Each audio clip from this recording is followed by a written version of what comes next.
Welcome back to Sleep Space. Sit back, relax, and enjoy the show. Somewhere far beyond the reach of sunlight lie the darkest secrets of the universe. They bend light, they stretch time. And once you cross their threshold, there is no turning back.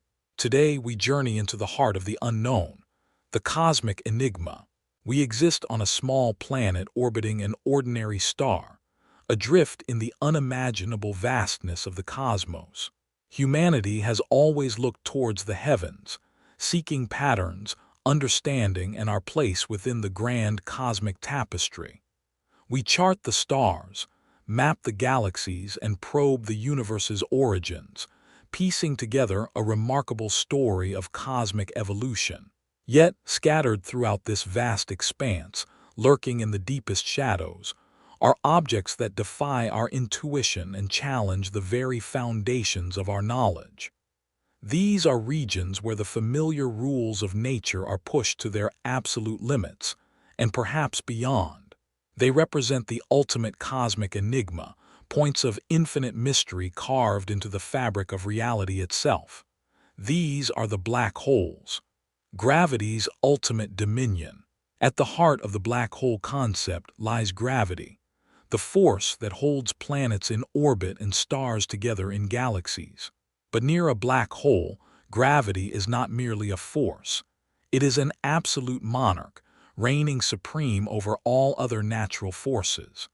It is gravity amplified to an intensity that beggars belief, a pull so overwhelming that it dictates the fate of everything that ventures too close.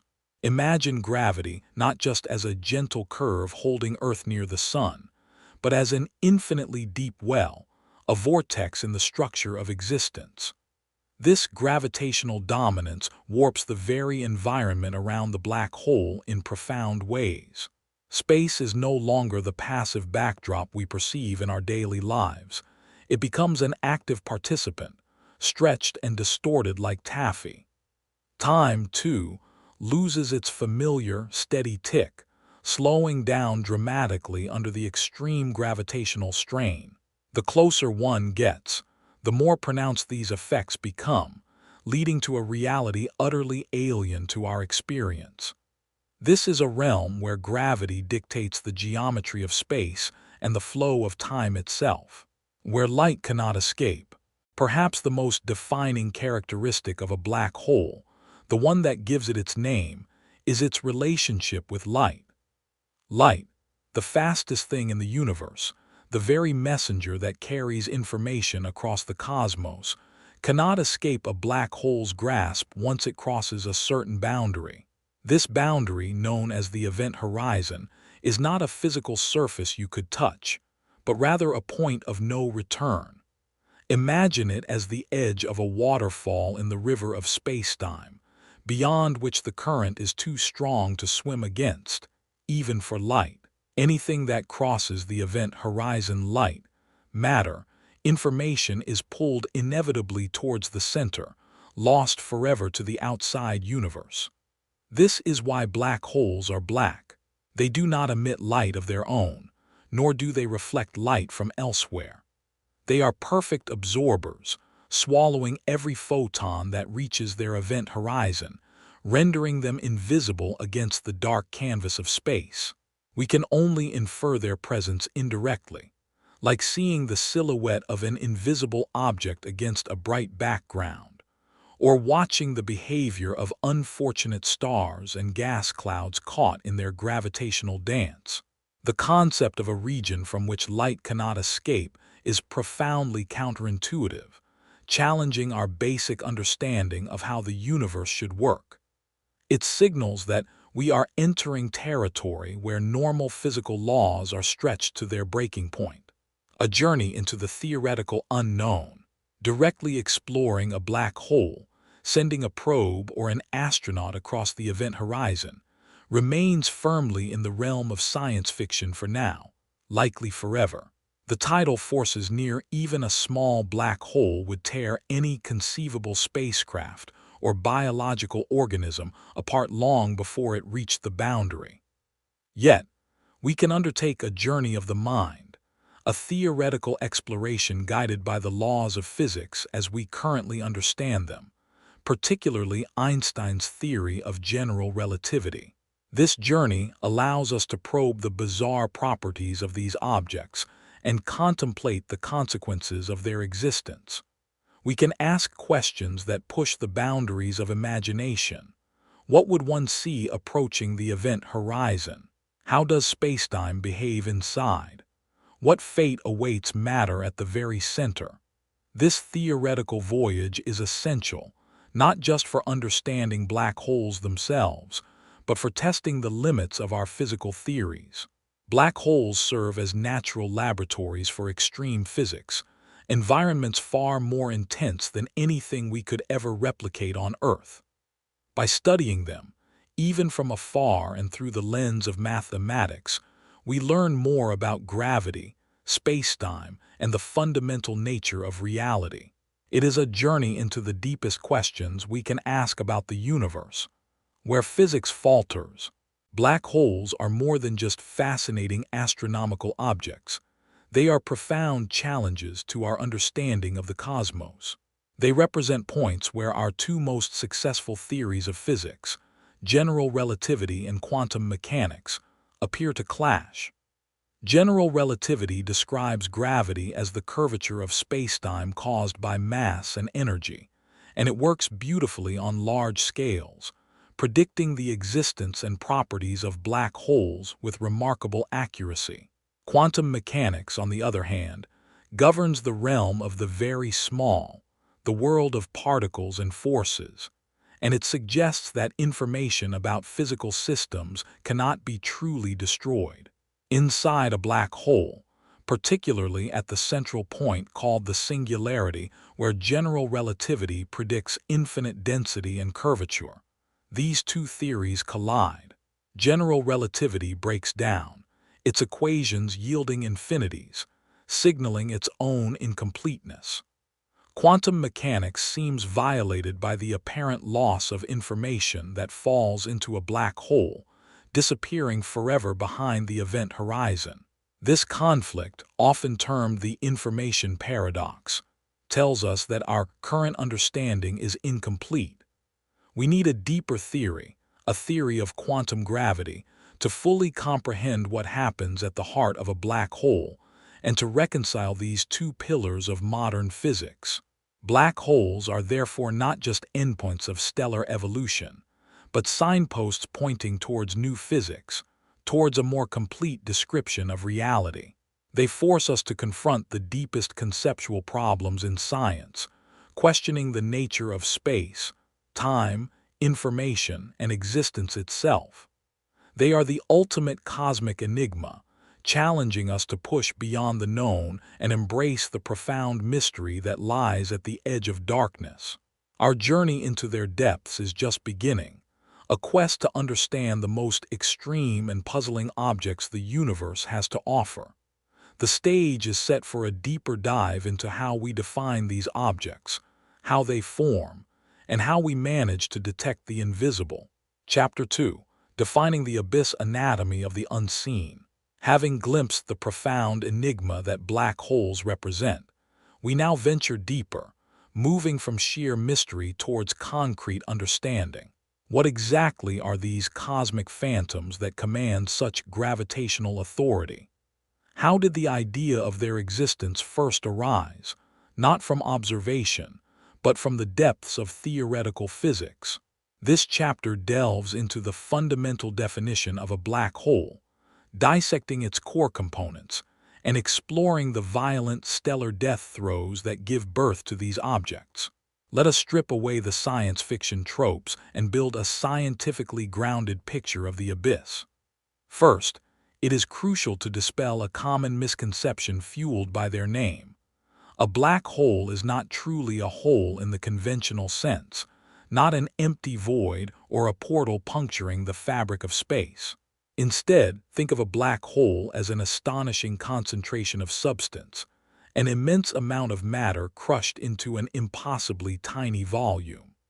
Imagine squeezing the mass of a star, many times larger than our sun, into a space perhaps only a few kilometers across. The result is an object of almost unimaginable density. This extreme concentration of mass generates a gravitational field so overwhelmingly powerful that it dictates the very geometry of spacetime around it. Gravity here is not merely strong, it is absolute within a certain boundary. Its pull becomes so intense that nothing, not even light, the fastest thing in the universe, can escape its grasp once it crosses a critical threshold. This is the defining characteristic, an object whose escape velocity exceeds the speed of light. The concept did not spring into existence overnight, but emerged gradually from the fertile ground of early 20th century physics. For centuries, Isaac Newton's law of universal gravitation provided an excellent description of how objects attract each other, guiding planets in their orbits and apples towards the ground. But Newton's theory, while powerful, viewed gravity as a mysterious force acting instantaneously across distances, and it showed cracks when dealing with very strong gravitational fields or objects moving near the speed of light. The true theoretical key arrived with Albert Einstein's revolutionary general theory of relativity, finalized in 1915. Einstein reimagined gravity entirely, not as a force, but as a consequence of the curvature of spacetime itself, a four-dimensional fabric weaving together space and time. Mass and energy, according to Einstein, tell spacetime how to curve, and the curvature of spacetime tells mass and energy how to move. His complex field equations described this intricate dance between matter, energy, and geometry. Remarkably, almost immediately after Einstein published his theory, a German physicist named Karl Schwarzschild found the first exact solution to these equations while serving on the front lines of World War I in 1916. Schwarzschild's solution described the gravitational field outside a non-rotating, electrically neutral, spherical mass. Buried within his mathematics was something extraordinary and deeply unsettling, a prediction of a region surrounding a sufficiently compressed mass from which nothing could escape.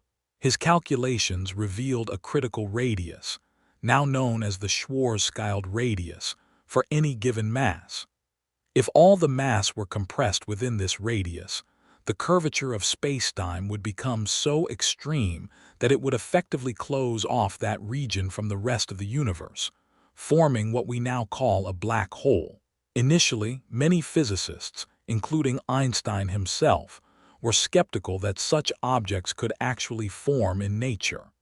They seemed like mathematical peculiarities, artifacts of the equations rather than physical possibilities.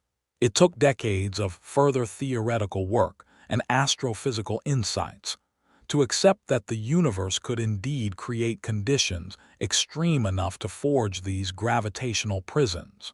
Core components, horizon and singularity. To truly grasp the nature of a black hole as described by general relativity, we must understand its two most critical features, the event horizon and the singularity. The event horizon is perhaps the most defining characteristic. It is not a physical surface you could touch or stand on. Rather, it is an invisible boundary, a one-way membrane surrounding the compressed mass. It marks the point of no return.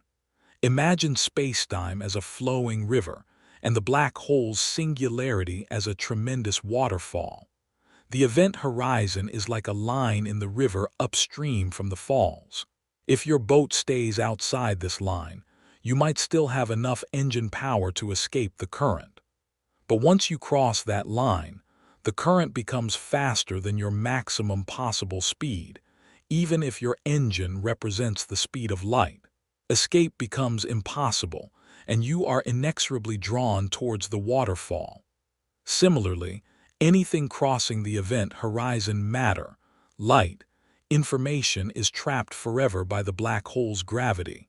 From the perspective of a distant observer, something strange appears to happen as an object approaches the event horizon. Due to the extreme spacetime curvature, time itself slows down for the falling object relative to the outside observer.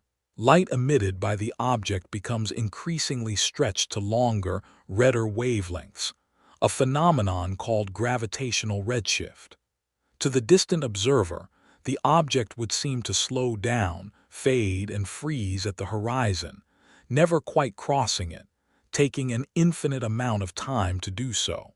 However, for the unfortunate observer actually falling across the event horizon, the experience would be quite different. According to general relativity, they would notice nothing particularly special at the exact moment of crossing the horizon itself. There is no signpost, no barrier.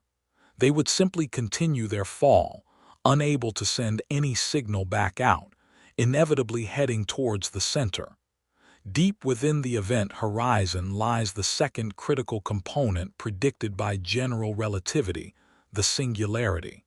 Here, at the very heart of the black hole, the theory suggests that all the object's mass is crushed into a point of zero volume and infinite density. Spacetime curvature theoretically becomes infinitely strong. At the singularity, our current understanding of physics, including general relativity itself, breaks down completely. The laws that govern space, time, and matter as we know them cease to provide meaningful descriptions. It is widely believed that the prediction of a singularity signals the limits of general relativity.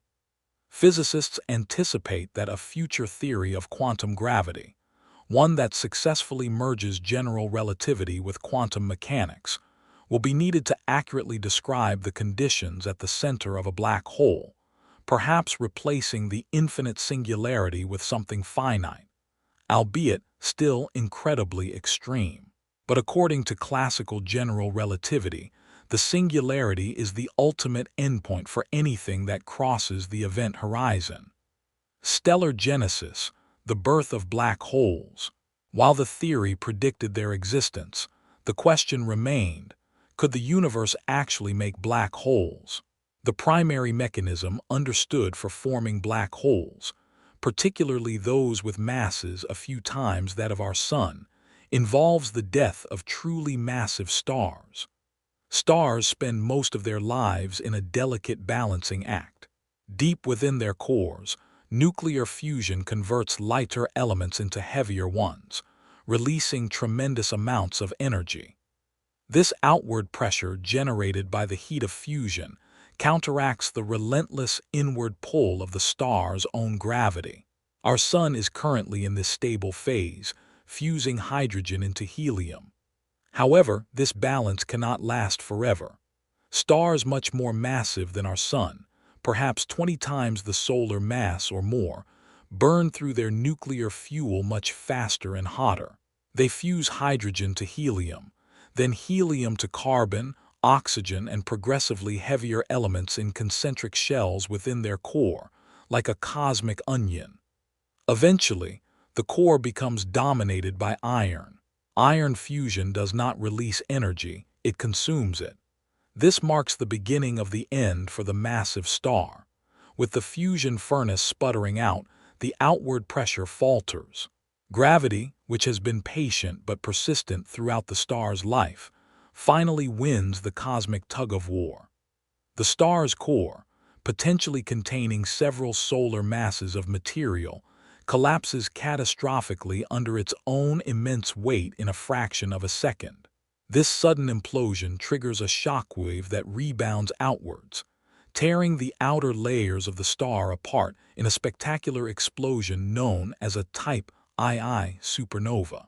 This supernova can briefly outshine an entire galaxy, scattering heavy elements forged within the star across interstellar space, seeding future generations of stars and planets. But what happens to the collapsing core depends critically on its mass. If the remnant core's mass is less than about 3 times the mass of our Sun, the collapse might be halted by a quantum mechanical effect called neutron degeneracy pressure, forming an incredibly dense object known as a neutron star. However, if the collapsing core is more massive than this limit, roughly 3 solar masses, even neutron degeneracy pressure is insufficient to resist the overwhelming force of gravity. Nothing known to physics can stop the collapse. The core continues to shrink uncontrollably, crushing itself down beyond the density of a neutron star, past its Schwarzschild radius. In this ultimate gravitational implosion, spacetime itself wraps around the collapsing core, forming an event horizon. Inside this horizon, the matter continues to collapse towards the center, inevitably forming the singularity predicted by general relativity. A stellar mass black hole is born from the ashes of a supernova, a silent monument to the death of a giant star. So, we see that black holes are not merely theoretical constructs, but predicted outcomes of stellar evolution, forged in the most violent events the universe has to offer. They are defined by their inescapable gravity, bounded by the event horizon. End. Chapter 3. Unmasking the Invisible. Black holes are inherently invisible, cosmic ghosts defined by the absence of light. So how do we know they are truly out there, lurking in the dark voids of space? Finding something that emits no light of its own presents a unique challenge, demanding ingenuity and sophisticated techniques.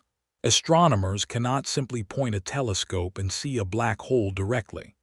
Instead, they must become cosmic detectives, searching for the telltale signs of a black hole's presence, the gravitational footprints it leaves on its surroundings. It is through these indirect clues, these whispers in the cosmic dark, that we have slowly unmasked these enigmatic objects. Catching shadows and listening to whispers. One of the earliest and most compelling methods for finding black holes involves watching the stars.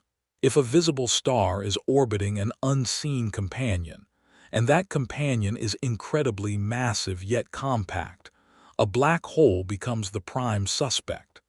By carefully tracking the star's motion, its speed and orbital period, astronomers can calculate the mass of the invisible partner.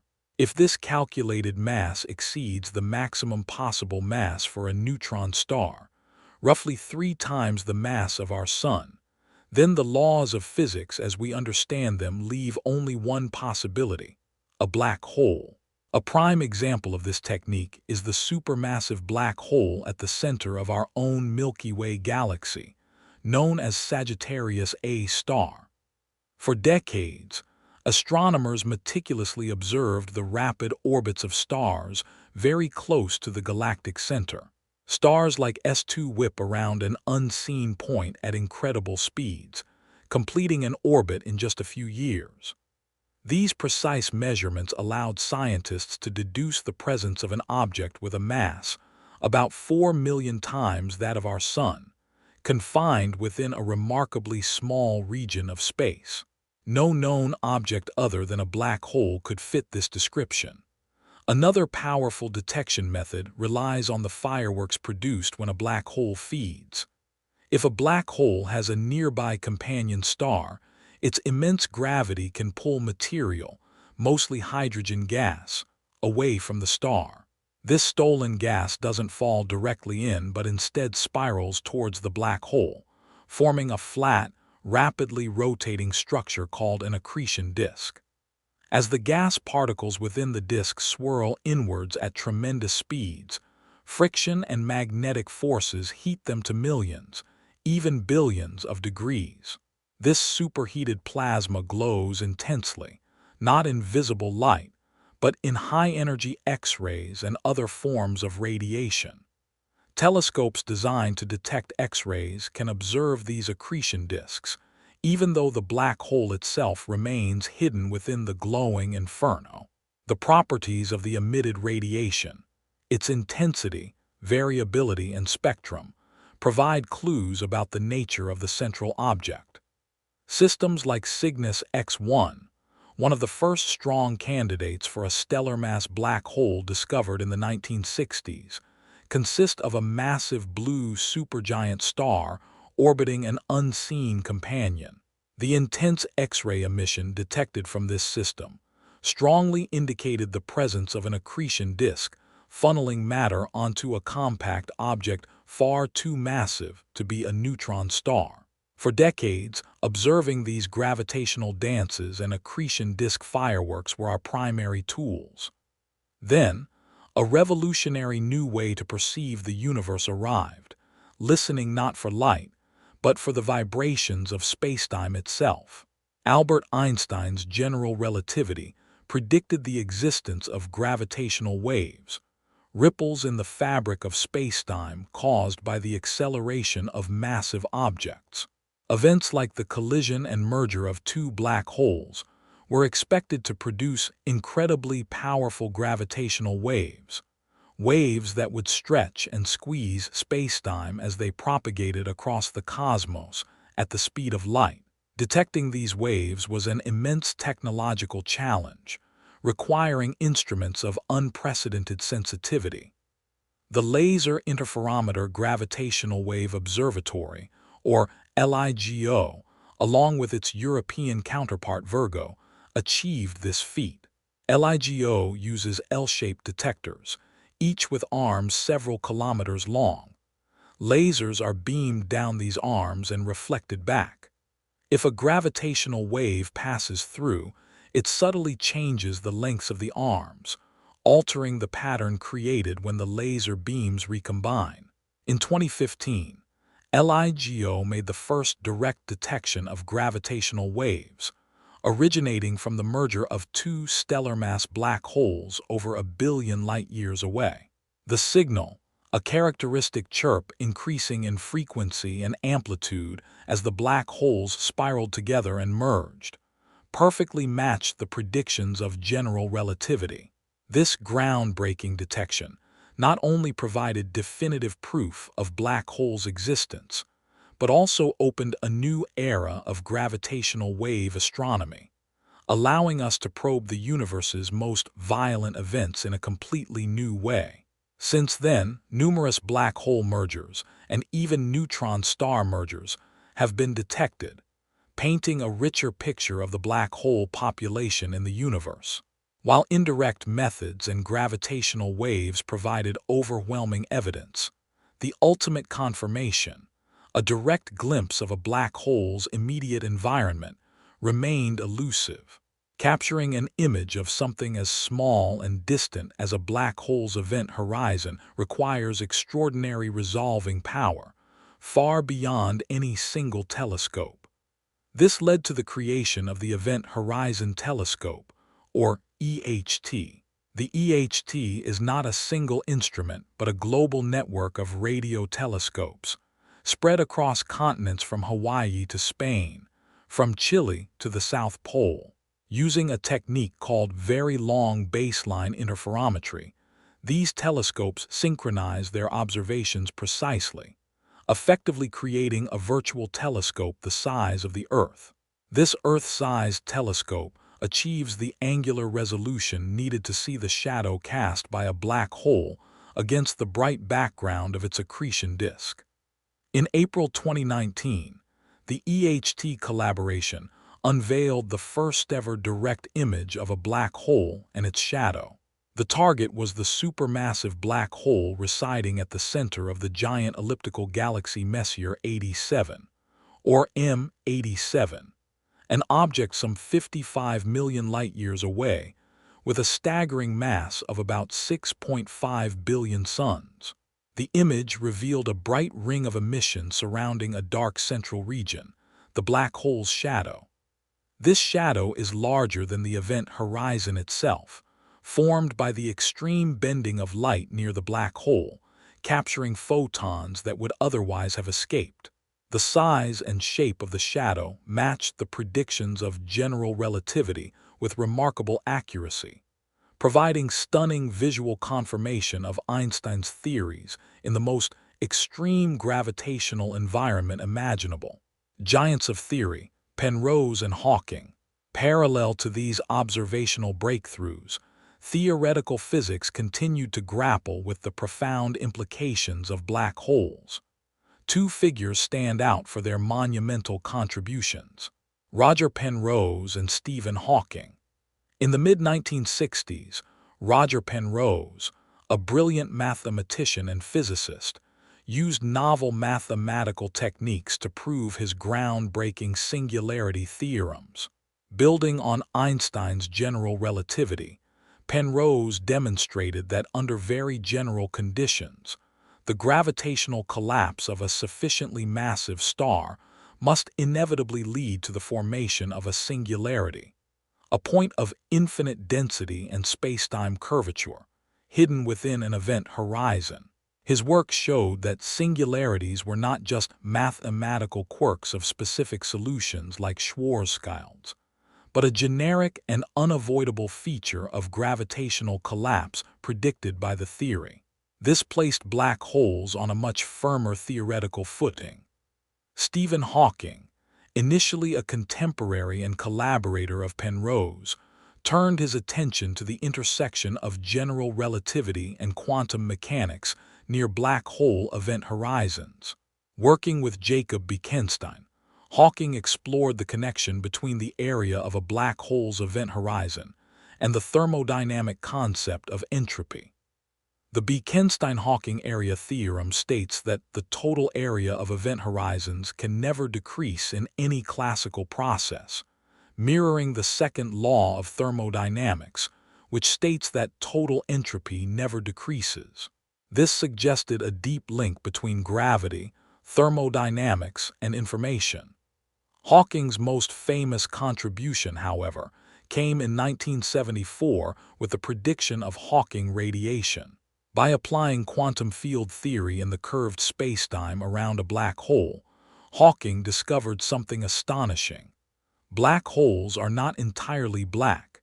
He predicted that due to quantum effects near the event horizon, specifically the creation and separation of virtual particle pairs, black holes should spontaneously emit thermal radiation, as if they had a temperature.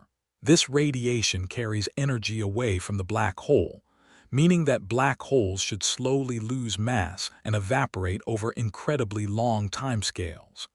For stellar mass black holes, this evaporation process is negligibly slow, taking far longer than the current age of the universe.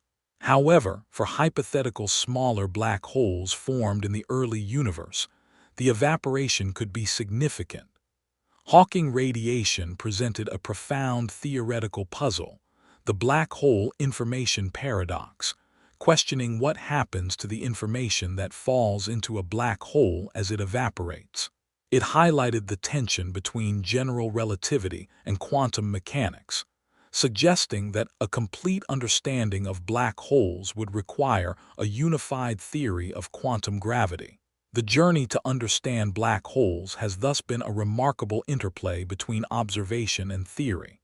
From tracking orbiting stars and seeing the glow of accretion disks, to listening for the echoes of cosmic collisions in space-time and capturing the very shadow of the abyss, astronomers have built an undeniable case for their existence.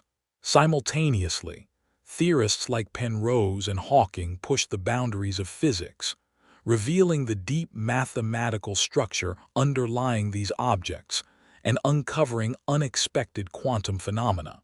We have peered into the darkness and found not emptiness, but objects of incredible mass and power, governed by laws that challenge our deepest intuitions about space, time, and reality itself. But even as we confirm their existence and basic properties, black holes continue to guard deeper secrets, hinting at physics beyond our current understanding. Chapter 4. Beyond the Horizon: Twisting Spacetime and Quantum Whispers. Having established what black holes are and how we find them, we now venture deeper into their truly bizarre nature. We move beyond the event horizon conceptually, exploring the extreme physics that unfold in the immediate vicinity of these gravitational titans. This chapter delves into properties that seem borrowed from science fiction, like the twisting of spacetime itself, and confronts the profound theoretical puzzles black holes pose, pushing the boundaries of known physics. Prepare to encounter phenomena that challenge our everyday intuition and hint at the deeper connections between gravity, quantum mechanics, and the very fabric of information.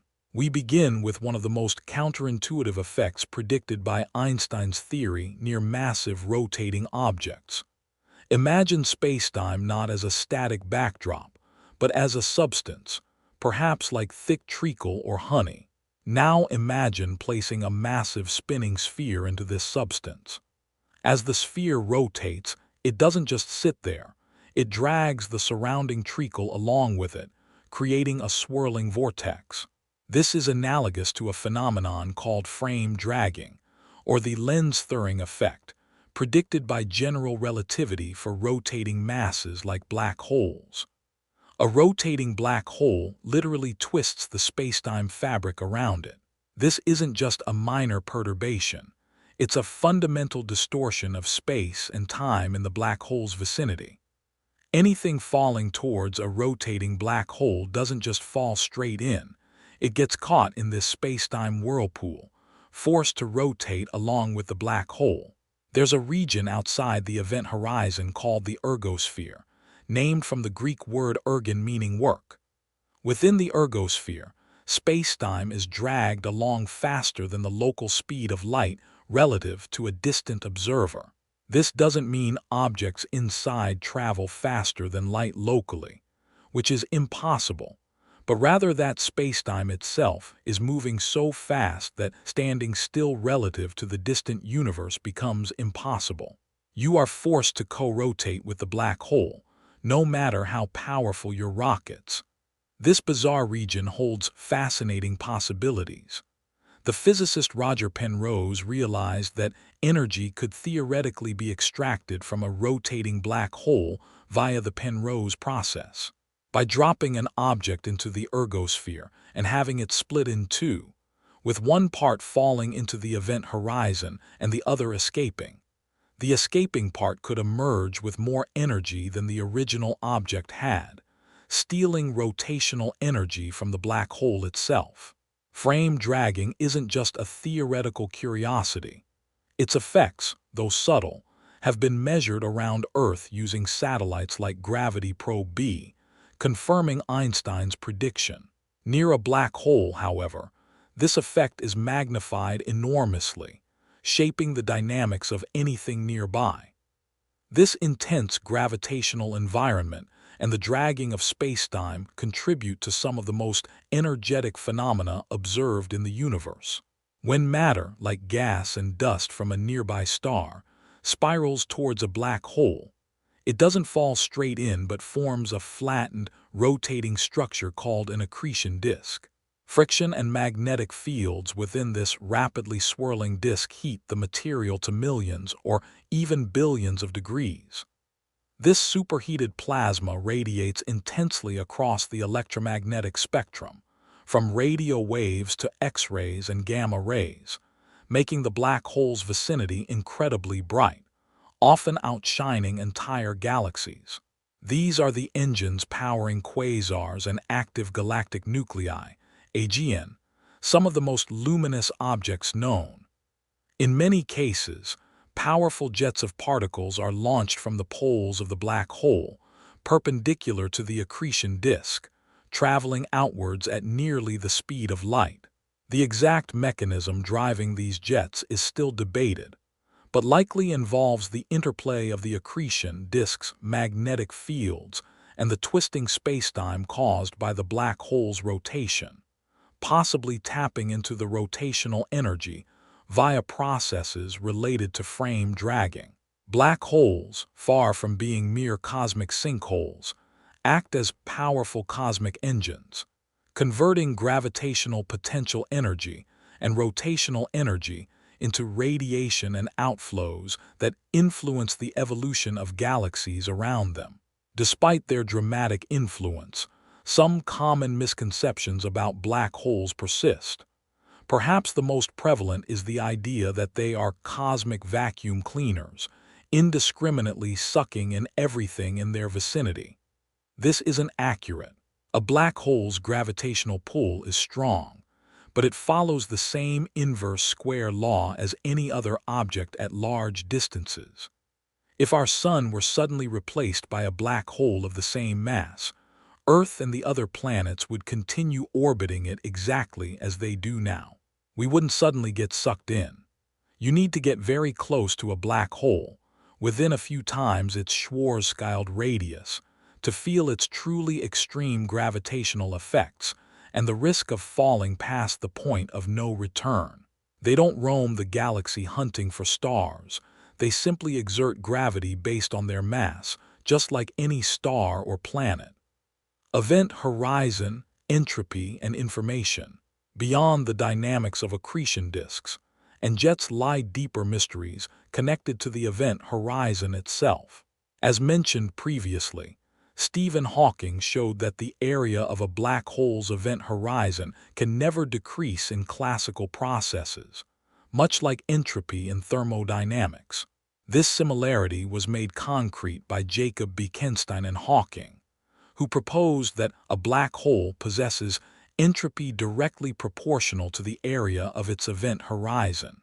This was a revolutionary idea, linking a purely gravitational property, area, with a thermodynamic concept, entropy, which measures disorder or information content.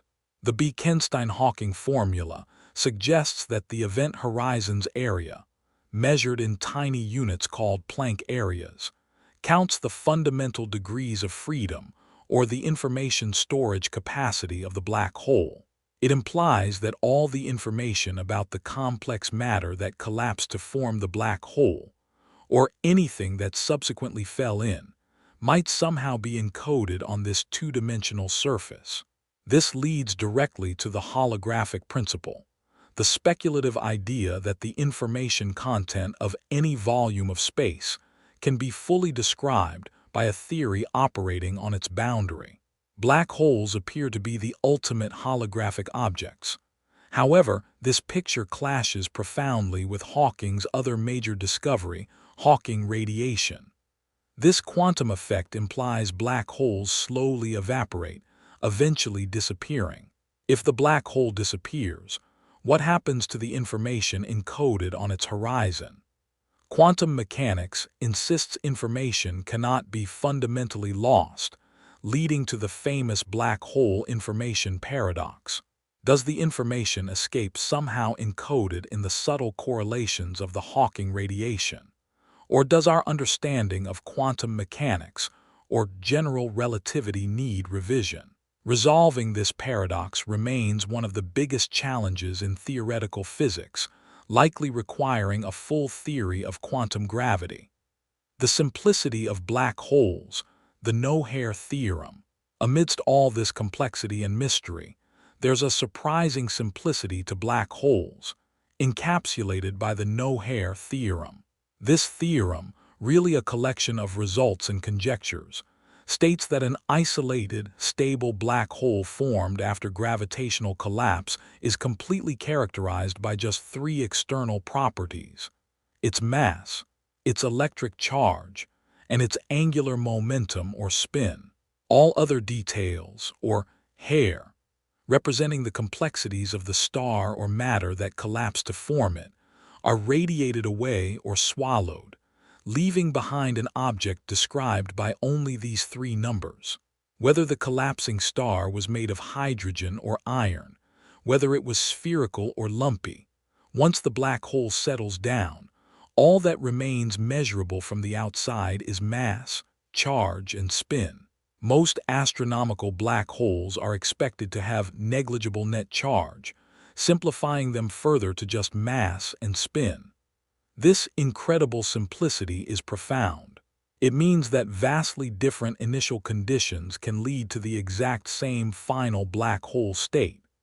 It contrasts sharply with the richness and diversity of other astronomical objects like stars and planets, which have complex composition, structures, and histories. However, this simplicity also deepens the information paradox. If all the intricate details of what fell into the black hole are lost, leaving only mass, charge, and spin, where does the information go? especially if the black hole eventually evaporates via Hawking radiation. The no-hair theorem highlights the tension between the classical description of black holes in general relativity and the requirements of quantum information theory. Taming the singularity, quantum gravity's quest. At the very heart of the black hole, according to general relativity, lies the singularity.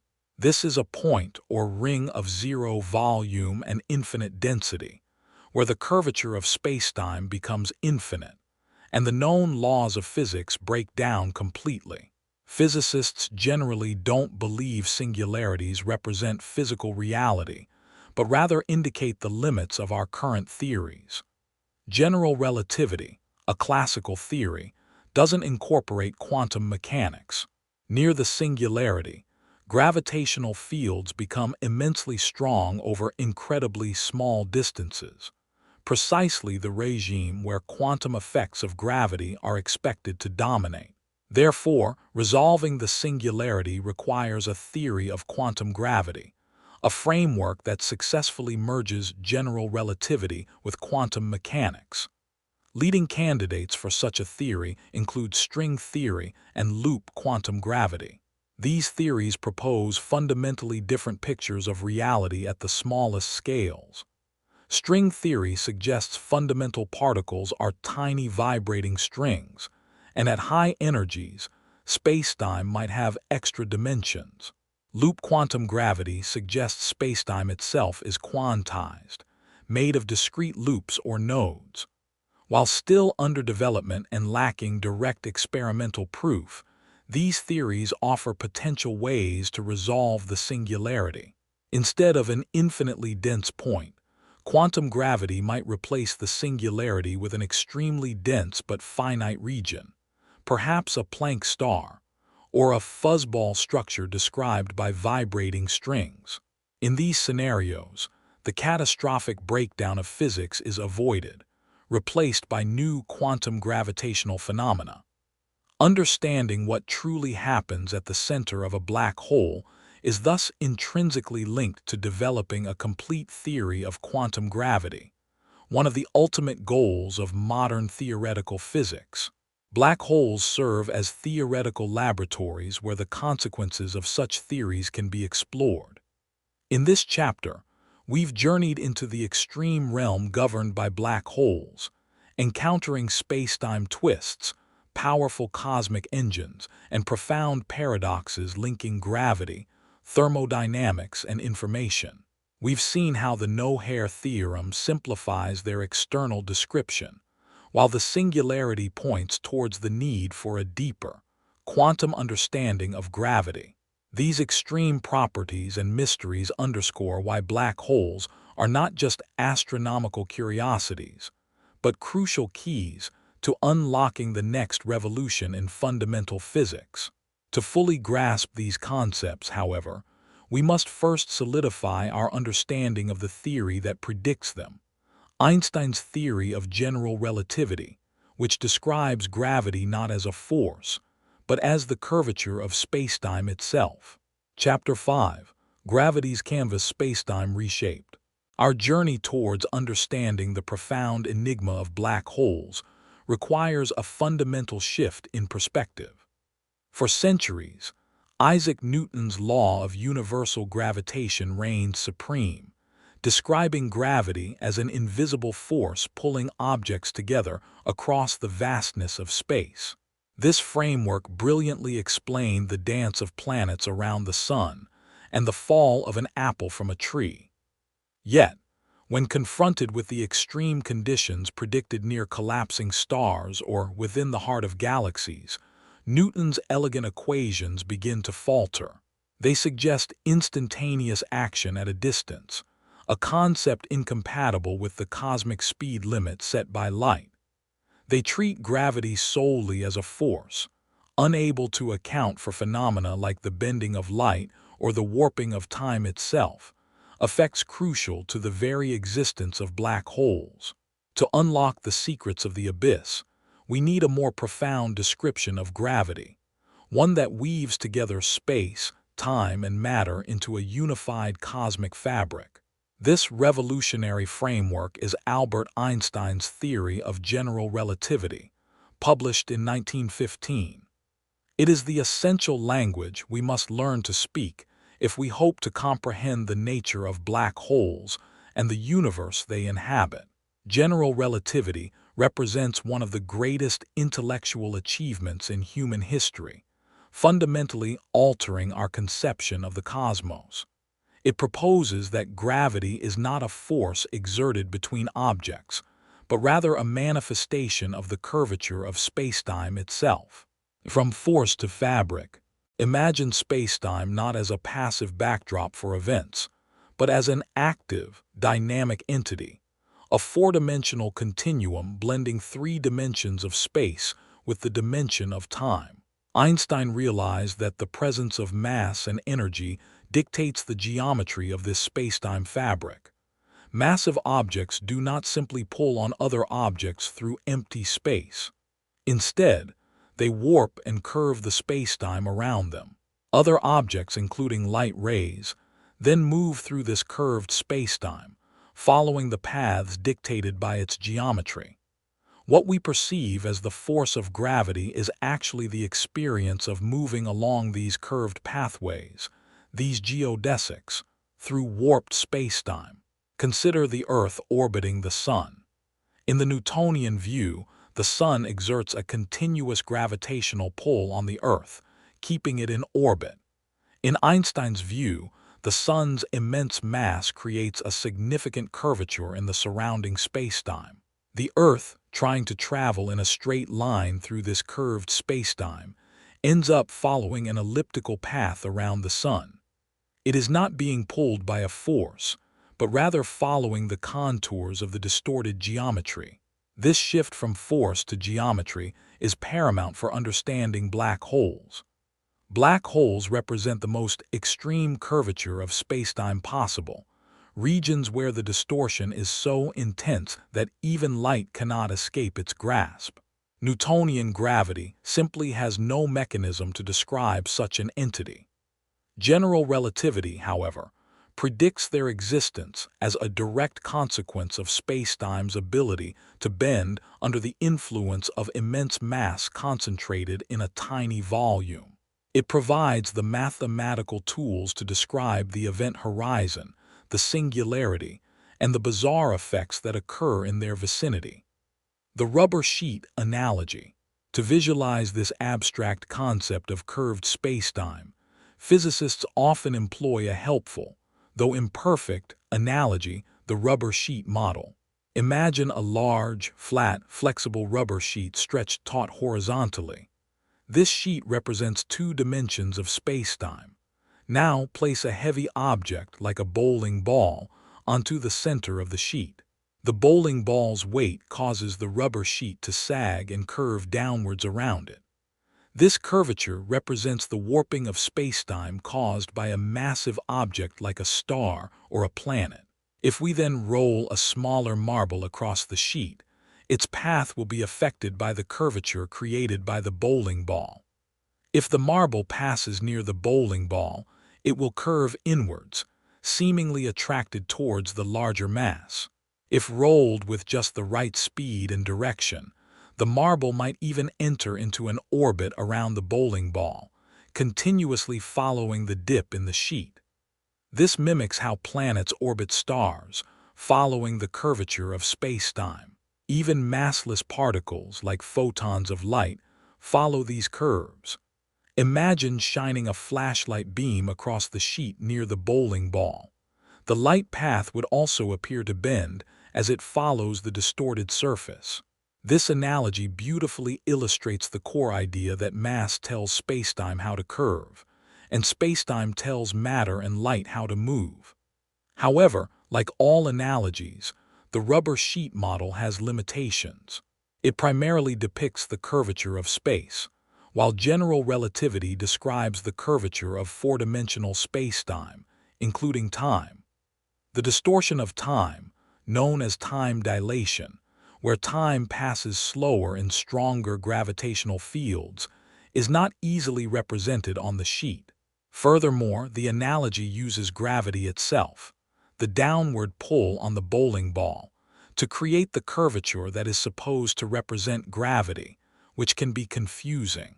It is a two-dimensional representation of a four-dimensional reality.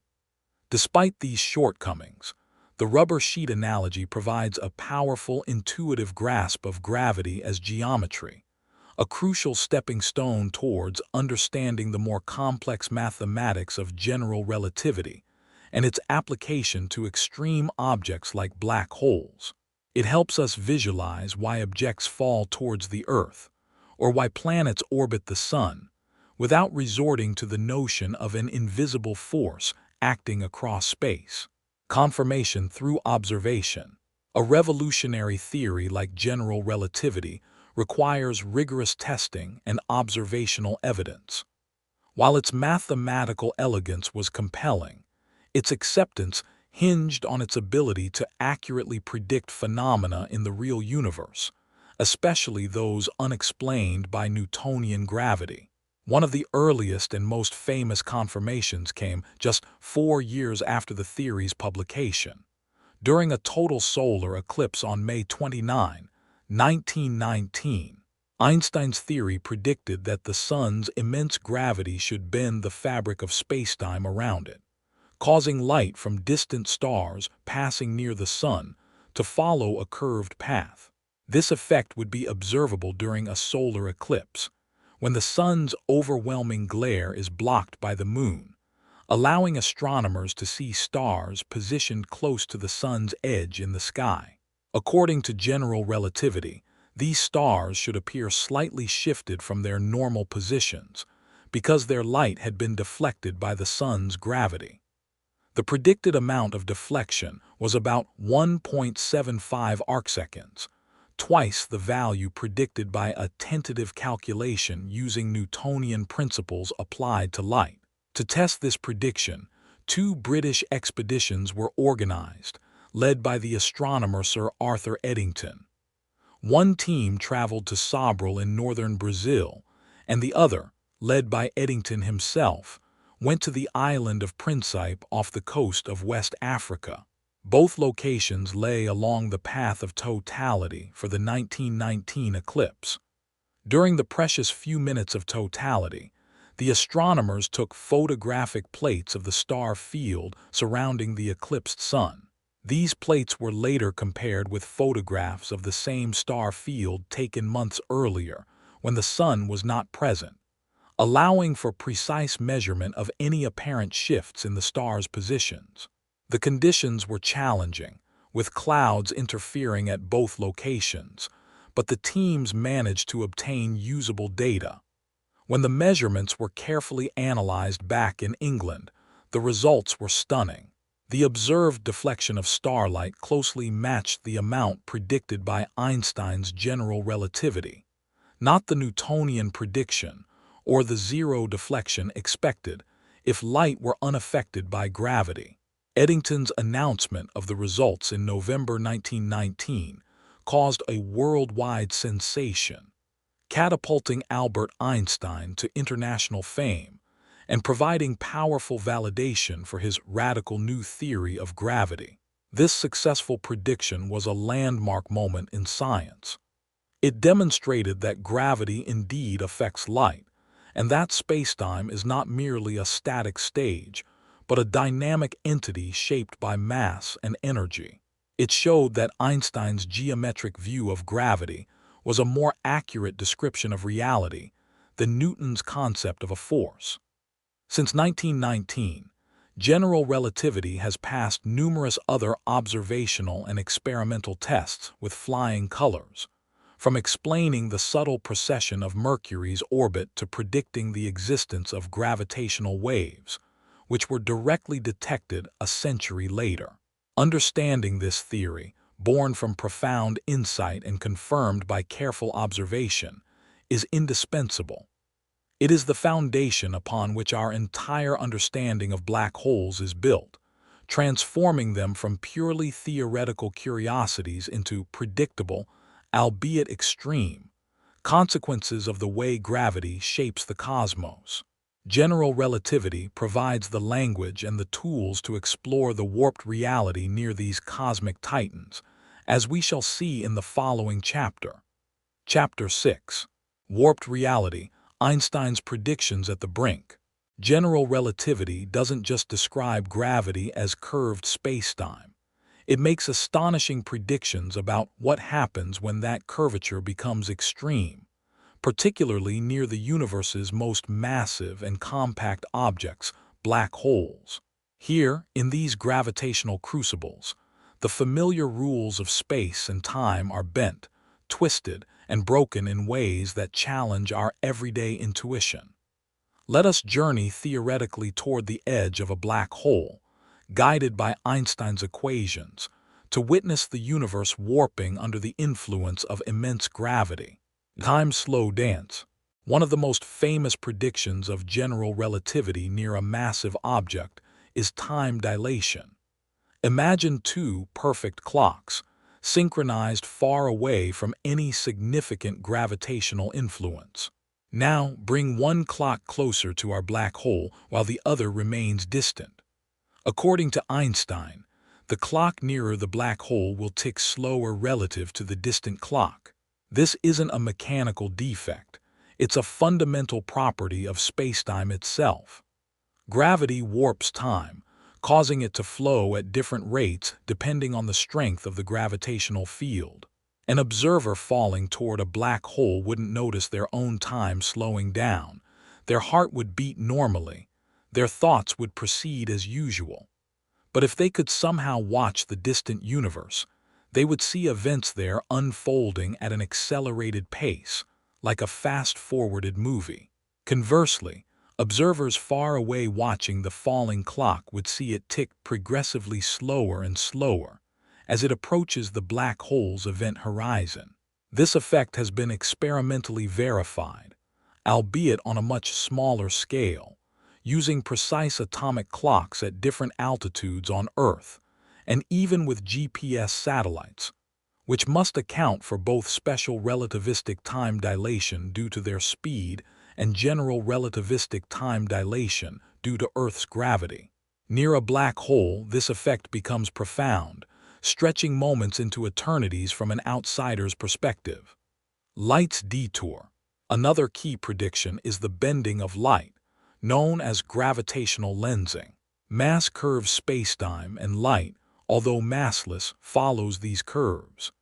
As we approach our black hole, the gravitational field intensifies, and its effect on light becomes dramatic. Starlight from behind the black hole doesn't just travel in straight lines. It follows the warped geometry of spacetime around the massive object. This causes the light to bend, allowing us to see stars that should technically be hidden behind the black hole. The images of these background stars appear distorted, stretched into arcs or even multiple images scattered around the black hole's silhouette. If a star, the black hole, and the observer are perfectly aligned, the star's light can be smeared into a complete circle known as an Einstein ring. The black hole acts like a cosmic magnifying glass, albeit a strangely distorting one. Observing these lensing effects provides astronomers with a powerful tool not only to detect massive objects like black holes and galaxy clusters, but also to map the distribution of mass, including dark matter, across the universe. The intense gravity near the black hole creates an extreme version of this phenomenon, painting a bizarrely warped picture of the cosmos. Energy sapped by gravity. Light escaping from a strong gravitational field also experiences gravitational redshift. As a photon climbs out of the gravitational well created by the black hole, it must expend energy to overcome the pull of gravity. Since a photon's energy is directly related to its frequency and inversely related to its wavelength, losing energy means its frequency decreases and its wavelength increases. Visible light shifts towards the red end of the spectrum, hence the term redshift. Imagine throwing a ball upwards. It slows down as gravity pulls on it, losing kinetic energy.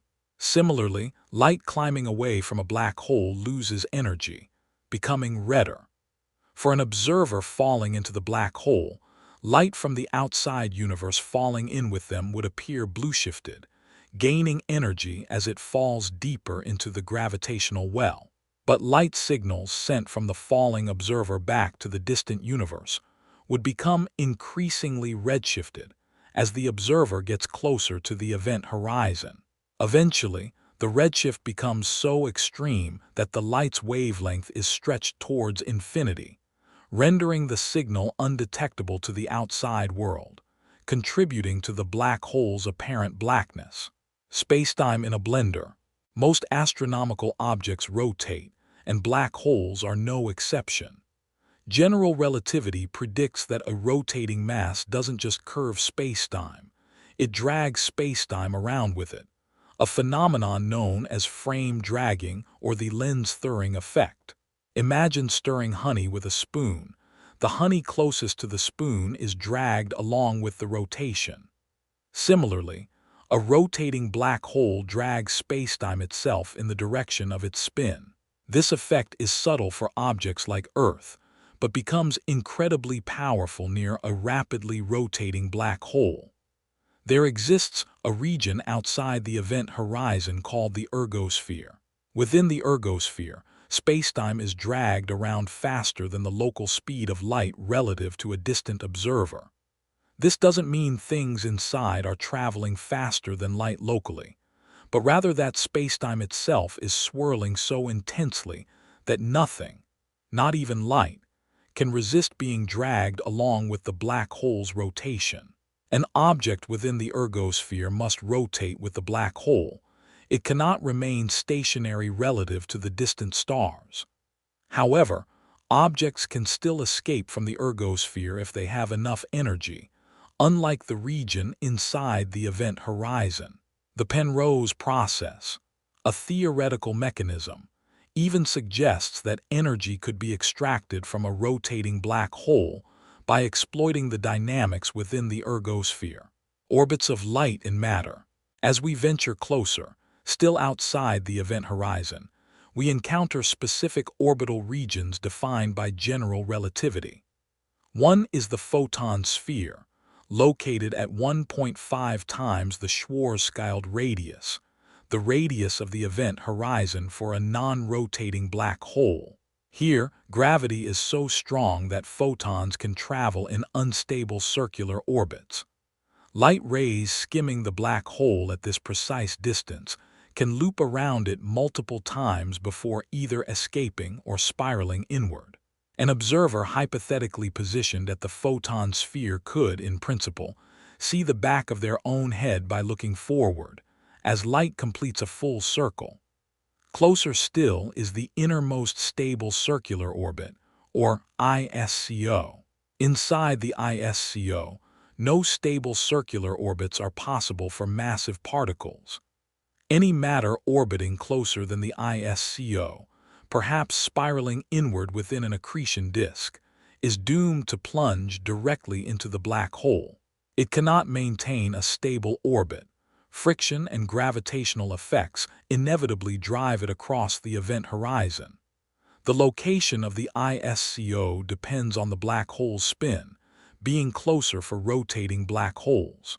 The intense energy released from matter heating up as it approaches and crosses the ISCO in accretion disks is one of the primary ways astronomers detect stellar mass and supermassive black holes, crossing the point of no return.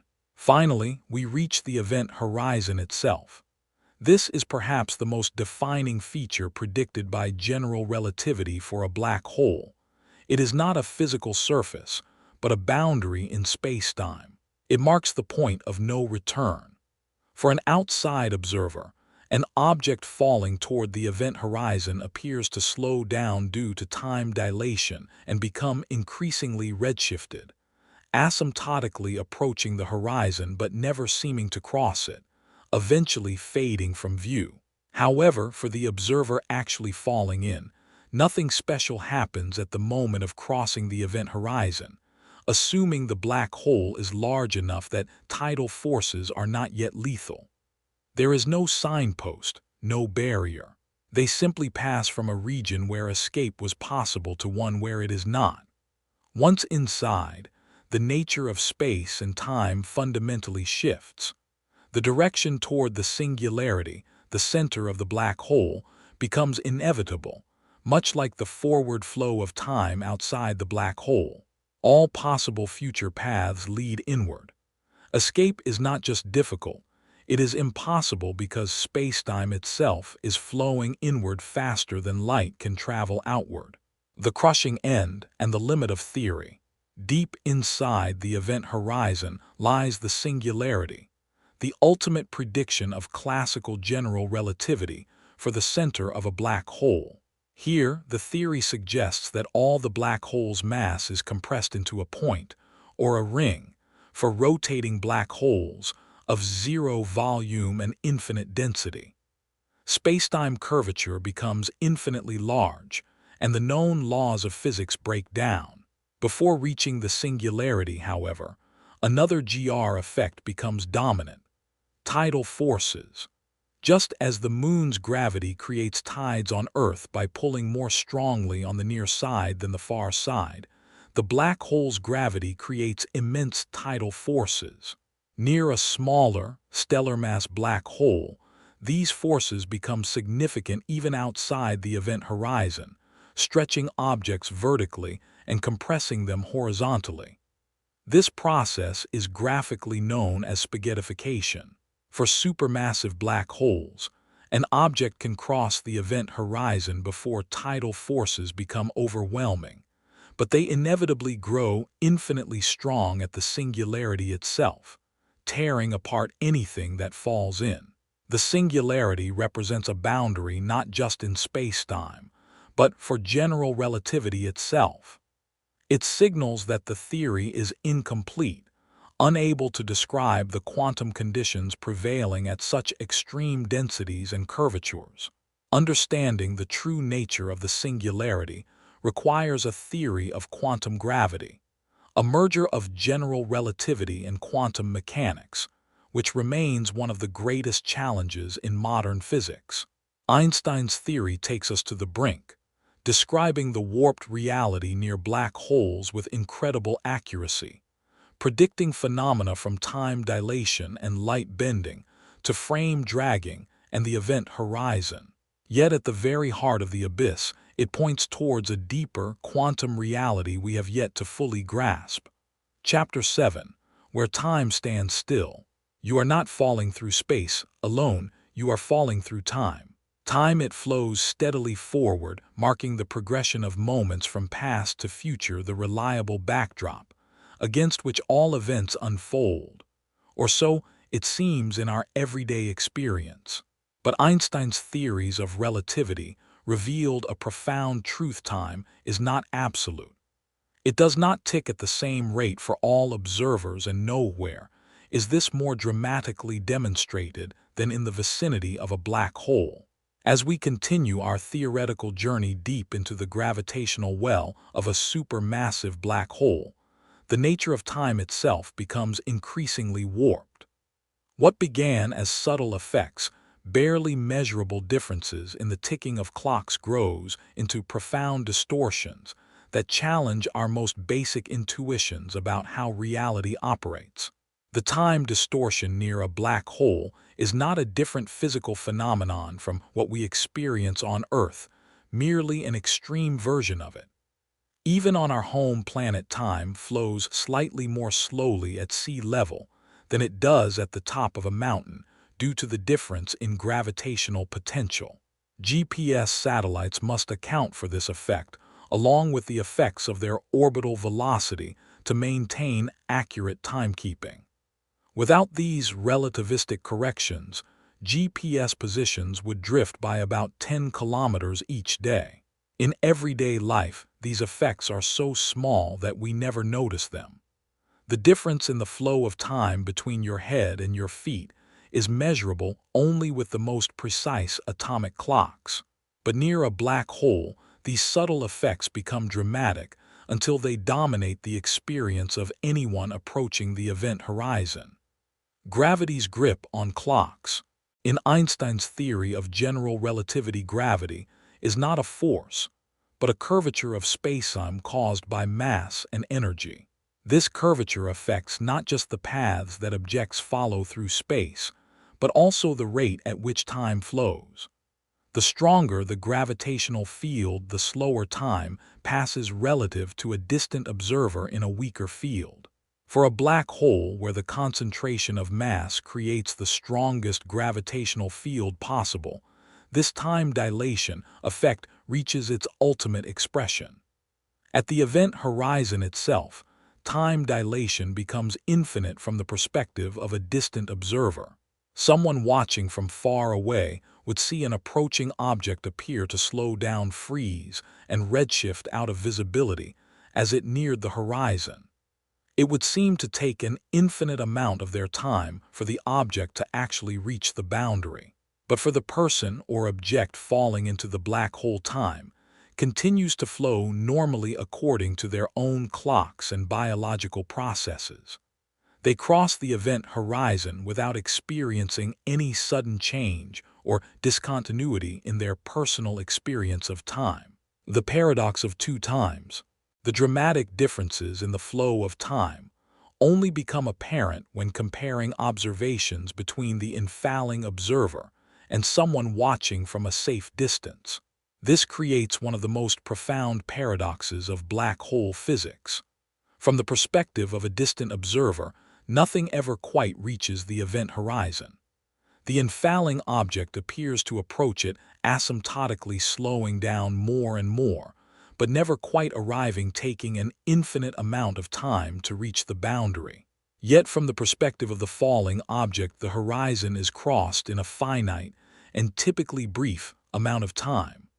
Both perspectives are correct within their own reference frames. There is no universal standard of simultaneity in the curved spacetime around a black hole. Events that seem to occur at different times for one observer may appear simultaneous to another, and vice versa. This is not a matter of perception or optical illusion, but a fundamental property of how spacetime behaves in strong gravitational fields. Imagine our spacecraft approaching the event horizon of our supermassive black hole. As we draw closer, each second that passes on our shipboard clocks corresponds to progressively longer periods for observers back on Earth. At first, the difference is minimal, with 1 second on our ship equating to perhaps 1.01 seconds on Earth. But as we approach the horizon, this difference grows exponentially. When we are very close to the horizon, a single second experienced on our ship might correspond to hours, then days, then years, and eventually centuries or millennia for distant observers. From their viewpoint, our ship appears almost frozen, hovering just above the point of no return, its light becoming increasingly redshifted, stretched to longer and longer wavelengths by the intense gravity, until it fades from view entirely. Yet on board, our clocks tick normally, our hearts beat at their usual pace, and we perceive time flowing just as it always has. We sail smoothly across the event horizon, unaware from our local perspective that we have just passed the boundary beyond which return is impossible, and from which no signal can ever reach the outside universe. Inside the event horizon, the warping of spacetime becomes even more extreme. General relativity suggests that space and time effectively swap roles. Just as we are inevitably propelled forward in time in the outside universe, inside the horizon, all paths inevitably lead towards the singularity in the spatial dimension. Trying to move away from the singularity becomes as impossible as trying to travel backward in time. The singularity is not a place in space, but a moment in the future for anything that crosses the horizon. This extreme time dilation has fascinating implications for the information paradox, which questions what happens to the information contained within objects that fall into a black hole. If from an external perspective the object never truly crosses the horizon, taking infinite time to do so, does its information remain somehow imprinted on the horizon itself?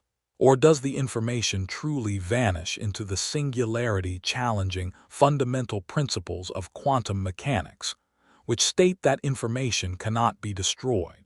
The reconciliation of general relativity's description of time near black holes with the principles of quantum mechanics remains one of the biggest challenges in theoretical physics. Understanding time dilation near black holes forces us to confront the limits of our intuition shaped by experiences in weak gravity. Time is not a rigid background, but a dynamic component of the universe intertwined with space and sculpted by mass and energy. Near a black hole, this sculpting reaches its zenith, creating a region where the flow of time diverges so dramatically between different observers that it challenges our very definition of when and where events occur. The journey into a black hole is therefore not just a journey through warped space, but also through warped time. The clocks of the universe tick at different rates depending on the local strength of gravity. For the infalling traveler, time continues its relentless march forward, leading them across the horizon and towards the singularity in a finite duration. For the distant observer, that same traveler remains forever frozen on the brink, caught in a temporal slowdown that stretches their final moments into an eternity.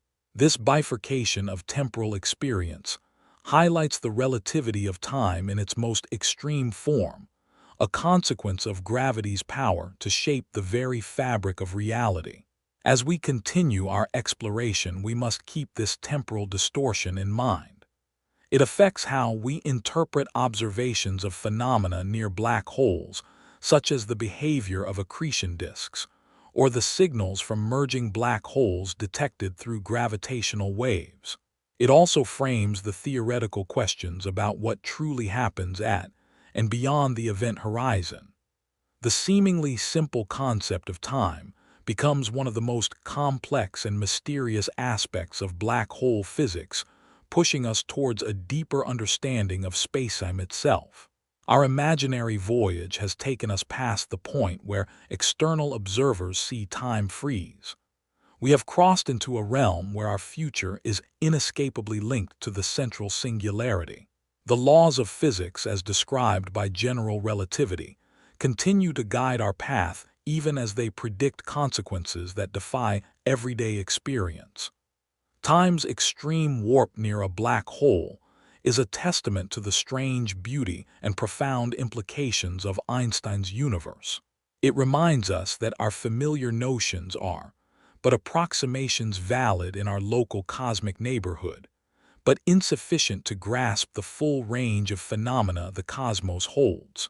The black hole serves as the ultimate laboratory for testing the limits of our understanding of time, gravity, and the fundamental nature of reality. Chapter 8. Journey Beyond the Veil. We have approached the edge of forever, the boundary known as the event horizon. It is a place defined not by substance, but by the geometry of spacetime itself, warped to an extreme degree by immense gravity. Our theoretical journey now takes us across this threshold, into the enigmatic interior of the black hole, a realm fundamentally disconnected from the universe we know.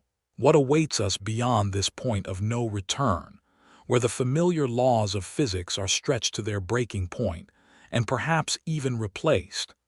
Let us venture inward, exploring the bizarre reality predicted by Einstein's theories within the abyss. The point of no return. Crossing the event horizon is, from the perspective of the infalling observer, deceptively uneventful. According to general relativity, there is no physical barrier, no sudden jolt, no signpost marking the boundary. One moment we are outside, capable in principle of escaping the black hole's pull. The next moment we are inside, irrevocably bound to move towards the center. Our clocks continue to tick normally, time flows smoothly from our perspective. However, for distant observers watching our descent, the picture is dramatically different. They would see our approach slow down as gravitational time dilation intensifies. Our image would appear increasingly redshifted, stretched to longer wavelengths by the powerful gravity. From their perspective, our approach to the horizon appears to take forever, our image freezing and reddening until it fades from visibility altogether. Yet for us on the ship, time flows without interruption. We cross the event horizon at a particular moment according to our clocks, experiencing no sudden change in the flow of time from our perspective. It is only by attempting to communicate with the outside world, an increasingly difficult proposition, that we would become aware of the extreme time dilation effects observed by others. This communication itself becomes profoundly affected. Messages we send outward become increasingly redshifted, their wavelengths stretched by the gravitational field, making them harder and harder to detect. The intervals between our transmissions, as measured by recipients far from the black hole, grow longer and longer, even if we send them at regular intervals according to our shipboard clocks. Conversely, signals we receive from the outside universe become increasingly blue-shifted, compressed into shorter wavelengths by their descent into the gravitational well. They arrive at an accelerated pace from our perspective. We might receive what seems like years' worth of transmissions from Earth in the span of minutes, according to our clocks, as we fall deeper. It is as if we are moving through time at a fundamentally different rate than the rest of the universe. Near the event horizon, we could theoretically witness the unfolding of cosmic events at a vastly accelerated pace. In the final moments before crossing, we might observe thousands or millions of years of galactic evolution in what seems to us like mere hours. This extreme time dilation has led some physicists to speculate about using the region near a black hole's event horizon for one-way time travel into the future. A sufficiently advanced civilization might position a craft carefully in this region, experiencing a brief duration while centuries or millennia pass elsewhere. Though the engineering challenges and the impossibility of return make this purely theoretical. Time's strange dance. Once we cross the event horizon, the distortion of spacetime becomes even more profound, and reality takes a truly bizarre turn. Inside the horizon, the roles of space and time effectively begin to interchange in the mathematical description. The radial coordinate, measuring the distance towards the center of the black hole, takes on properties normally associated with time. Our movement toward the singularity becomes as inevitable as the forward flow of time itself in the outside universe. This inversion of roles is difficult to visualize, but emerges directly from the solutions to Einstein's field equations describing the black hole interior.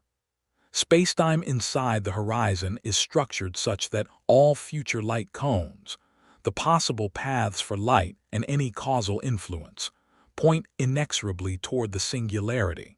The direction outward, away from the singularity, is no longer available as a path through spacetime, just as the past is no longer accessible to us in normal spacetime. For a non-rotating, uncharged black hole described by the Schwarzschild solution, this singularity lies in our unavoidable future. It is a point of predicted infinite density and infinite spacetime curvature, a moment where our current understanding of physics breaks down completely. For a rotating black hole, described by the Kerr solution, the situation is mathematically more complex. The singularity is predicted to be a ring rather than a point. The equations suggest the possibility of avoiding this ring singularity, and perhaps encountering an inner Cauchy horizon, beyond which predictability might break down, though many physicists believe this inner structure would be unstable and effectively singular in any realistic scenario due to infalling matter and radiation. These time distortion effects highlight the relational nature of time in Einstein's theory. There is no universal clock ticking at the same rate throughout the cosmos. Time is a local phenomenon, flowing at different rates depending on the gravitational potential and the relative motion of observers. The black hole is the ultimate expression of this principle, creating regions where time's flow is radically altered compared to the universe outside. The paradox within, this journey into a region of warped time and inescapable futures, brings us face to face with some of the deepest puzzles in modern physics. One major challenge is the black hole information paradox. When matter containing detailed information about its quantum state falls into a black hole, that information seems to be lost forever from the external universe, as no signal can emerge from beyond the event horizon. However, a fundamental principle of quantum mechanics insists that information cannot be truly destroyed. It must be conserved in some form. This apparent contradiction points to a profound tension between general relativity, which describes the black hole's large-scale structure, and quantum mechanics, which governs the behavior of matter and information at the smallest scales. Reconciling these two pillars of modern physics is one of the greatest challenges facing theoretical physicists today. Stephen Hawking's groundbreaking discovery in the 1970s offered a potential clue. He showed that, due to quantum effects near the event horizon, black holes are not entirely black but should emit a faint thermal radiation, now called Hawking radiation. This radiation carries energy away from the black hole, causing it to slowly lose mass and, over immense timescales, eventually evaporate completely. This discovery initially seemed to worsen the information paradox. If the black hole evaporates, where does the information about what fell in go? Hawking initially argued it was destroyed, violating quantum principles, but later conceded that the information must somehow escape, perhaps encoded in subtle correlations within the outgoing Hawking radiation. The precise mechanism by which information might be preserved and returned to the universe during black hole evaporation remains an active and highly debated area of research. Another perspective on this puzzle comes from the holographic principle, an idea originating from the work of Gerard Hooft and Leonard Susskind. It suggests that all the information required to describe a volume of space, including the interior of a black hole, can be thought of as being encoded on the boundary surface of that region, much like a two-dimensional hologram encodes a three-dimensional image. In the context of black holes, this implies that the information about infalling matter might be stored on the event horizon itself. This principle has profound implications, suggesting that our familiar three-dimensional reality might be a holographic projection of information stored on a distant two-dimensional surface. While still speculative, the holographic principle provides a powerful framework for thinking about quantum gravity and the information paradox. As we contemplate these profound distortions of time and the deep paradoxes encountered within the event horizon, we recognize black holes as more than just cosmic vacuum cleaners. They are unique laboratories for exploring the fundamental nature of reality, regions where the malleability of time becomes undeniable, and where our most successful theories, general relativity and quantum mechanics, confront their limits and hint at a deeper, unified description yet to be discovered. Our theoretical journey inward continues, towards the ultimate mystery, the singularity itself. Here, general relativity predicts infinite curvature and density, a breakdown of the theory. Physicists believe that a future theory of quantum gravity is needed to describe the singularity and resolve the infinities, perhaps replacing it with a region of incredibly high but finite density governed by quantum rules. What happens at the singularity remains one of the greatest unanswered questions in physics. Our descent into the black hole is a journey not just through warped space, but through distorted time, towards a point where space and time cease to exist as we understand them. It is a confrontation with the limits of knowledge, pushing the boundaries of theoretical physics into realms where gravity and quantum mechanics must finally meet. The interior of a black hole remains a place of profound mystery, challenging our deepest assumptions about the universe and our place within it. We have crossed the threshold into a domain governed by rules unlike any found elsewhere, a journey into the heart of warped reality. Chapter 9. The Quantum Heart of Darkness. The interior of a black hole remains a place of profound mystery, challenging our deepest assumptions about the universe and our place within it. We have crossed the theoretical threshold into a domain governed by rules unlike any found elsewhere, a journey into the heart of warped reality itself. This realm forces us to confront the fundamental conflict between our two most successful descriptions of the universe, general relativity and quantum mechanics. General relativity masterfully describes gravity as the curvature of spacetime, predicting the black hole's existence and its large-scale structure with astonishing accuracy. Quantum mechanics, conversely, offers unparalleled insights into how matter and energy behave at subatomic scales, governing the world of the very small. Yet these two pillars of modern physics, each extraordinarily successful in its own domain, have not been fully reconciled into a single, unified framework. Inside a black hole, where extreme gravity meets the quantum realm, their uneasy coexistence becomes a pressing theoretical problem, demanding a deeper understanding. The clash of titans. Relativity meets quantum. According to general relativity alone, the interior of a black hole possesses a seemingly well-defined structure, albeit one that pushes physics to its limits. For a simple, non-rotating black hole, described by the Schwarzschild solution to Einstein's field equations, the singularity at the center is conceived as a point of infinite density and infinite spacetime curvature. All infalling matter and energy are inexorably drawn toward this infinitesimal point, where the known laws of physics break down completely.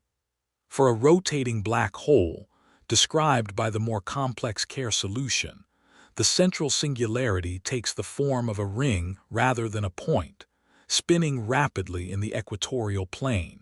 This ring singularity possesses the peculiar mathematical property that it could, in principle, be avoided under specific circumstances. An object falling into a rotating black hole might, according to the pure mathematics, pass through the ring without encountering infinite curvature, potentially emerging into a region with highly unusual properties. But general relativity, for all its success in describing gravity and spacetime on cosmic scales, does not incorporate the quantum effects that must become significant near the singularity. The theory inherently predicts its own breakdown, yielding infinite values for key physical quantities, a clear sign that it has reached the absolute limits of its applicability. When any physical theory predicts infinities, it usually signals that the theory is being pushed beyond its domain of validity, requiring a more fundamental description. Quantum mechanics, meanwhile, reveals that at very small scales, reality becomes fundamentally probabilistic rather than deterministic. Particles can exist in multiple states simultaneously until measured, a concept known as superposition. Energy can fluctuate spontaneously out of the vacuum, creating virtual particle pairs that pop in and out of existence. Space itself, at the Planck scale, might become a seething foam of quantum activity. These pervasive quantum effects must play a crucial role in the physics of the black hole interior, especially in the vicinity of the singularity. But precisely how remains a subject of intensive theoretical research and debate. Probing the singularity, Theories of quantum gravity. The quest to unify general relativity and quantum mechanics, to forge a theory of quantum gravity applicable in regions of extreme spacetime curvature like the black hole interior, has occupied some of the finest minds in physics for decades. Several promising approaches have been developed, including string theory and loop quantum gravity, each offering its own unique mathematical framework and profound physical implications. String theory proposes that the fundamental constituents of reality are not point-like particles, but tiny, one-dimensional vibrating strings existing in multiple, hidden dimensions. In this framework, the singularity at the center of a black hole might be resolved, replaced by a region where these fundamental strings exist in a highly excited, complex state. The troublesome infinity predicted by general relativity would then be seen as an artifact of incorrectly treating particles as dimensionless points, rather than extended string-like entities. Loop quantum gravity, another leading candidate for a theory of quantum gravity, suggests that spacetime itself possesses a discrete, granular structure at the smallest possible scales, the Planck length. It posits that spacetime is not a smooth continuum, but is built from fundamental quantum units. In this theory, the singularity might be naturally avoided because there exists a minimum possible size for these quanta of space. The apparently infinite curvature predicted at the singularity would be fundamentally limited by the discrete, atomic nature of spacetime itself. These theories, along with others, offer tantalizing glimpses into what might truly lie at the heart of a black hole, suggesting ways to smooth out the infinities of classical physics. However, none of these quantum gravity theories has yet been definitively confirmed by observation or experiment, leaving the black hole interior as one of the greatest unsolved mysteries in modern physics. It remains a region where our best current theories reach their conceptual limits and possibly break down entirely, demanding new insights. One intriguing possibility is that the center of a black hole might not contain a singularity in the classical sense at all. Instead, it might harbor some exotic state of matter or energy that current physics cannot fully describe or predict. Some theoretical work suggests that matter falling into a black hole might reach a state of maximum possible density allowed by quantum mechanics, forming what has been tentatively called a Planck star, or, within string theory, a fuzzball. In these scenarios, the black hole interior would not contain a point or ring of infinite density, but rather a compact region where matter has been compressed to the ultimate extent allowed by the fundamental laws of quantum physics. This would elegantly avoid the troubling infinities predicted by classical general relativity, while still accounting for the extreme gravitational effects observed from outside the event horizon. The information enigma and exotic interiors. Another possibility is that the interior of a black hole might contain a region of spacetime with properties vastly different from those we observe in the universe outside. Certain mathematical solutions to Einstein's equations hint at the theoretical possibility of what physicists call a white hole. A white hole is, in a sense, the time-reversed opposite of a black hole. While nothing can escape from a black hole's event horizon, nothing can enter a white hole. It can only emit matter and energy outwards. In some highly theoretical frameworks, black holes and white holes might be mathematically connected, forming a structure known as an Einstein-Rosen bridge, or more colloquially, a wormhole. Such a hypothetical structure could potentially connect two distant regions of our own universe, or even link our universe to another, entirely separate cosmos. However, most detailed analyses suggest that such wormhole connections, if they exist, would likely be unstable and not traversable by physical objects or information. Traversability might require the presence of exotic matter possessing negative energy density, a substance whose existence is purely speculative and perhaps physically impossible. The Cauchy horizon, a theoretical boundary predicted to exist inside rotating black holes, represents another region where known physics becomes particularly strange and challenging. Beyond this internal horizon, general relativity suggests that causality itself could break down. Events in one region might theoretically influence their own past, creating closed time-like curves or causal loops that violate our ordinary understanding of cause and effect. However, most theoretical physicists believe that the Cauchy horizon would likely be unstable in any realistic astrophysical black hole. Even tiny perturbations, such as infalling matter or radiation, would likely cause the Cauchy horizon to collapse into a singularity itself, a phenomenon known as mass inflation.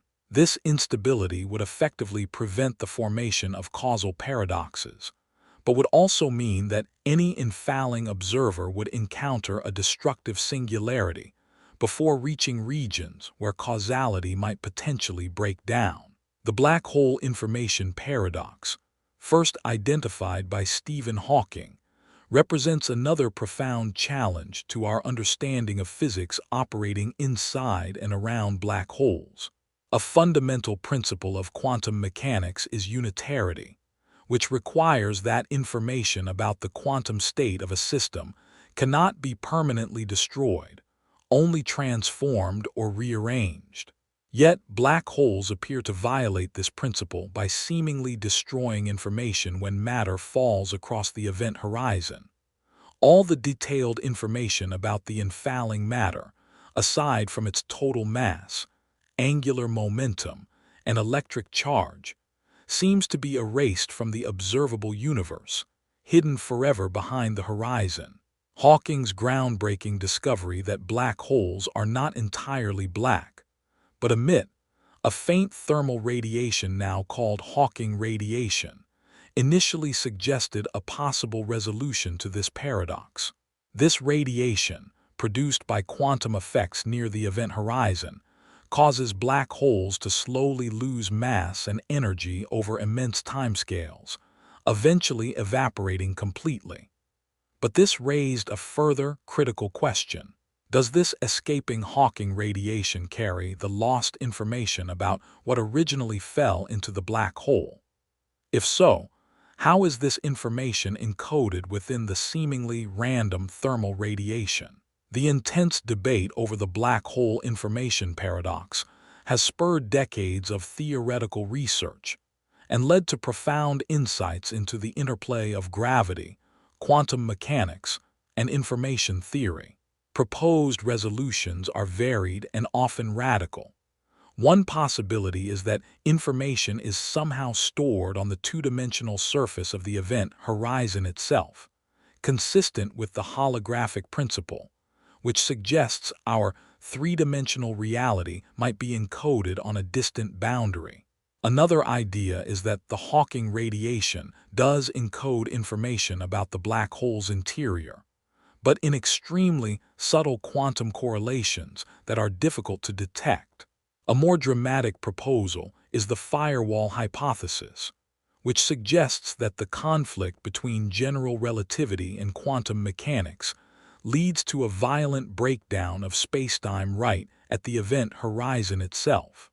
In this scenario, an infalling observer would encounter not the smooth, uneventful boundary predicted by general relativity, but a high-energy region, a literal firewall, that would instantly destroy any object attempting to cross. This would preserve the principles of quantum mechanics by preventing information from being lost behind the horizon, but it would require a significant modification of our understanding of spacetime near black holes. Other theories propose that the interior structure of a black hole might be far more complex than classical general relativity suggests. Instead of a simple, inevitable progression toward a central singularity, The interior might contain regions of highly curved but non-singular spacetime. Perhaps it even contains distinct regions that, in some sense, replicate or store the information content of everything that ever fell into the black hole. The fuzzball proposal, developed within the framework of string theory, suggests that black holes are actually complex, horizon-sized quantum objects with no classical interior or singularity in the conventional sense. According to this idea, the information about whatever falls into a black hole is stored in subtle quantum modifications to the structure of the horizon itself, effectively preserving information without requiring it to escape from behind a classical event horizon.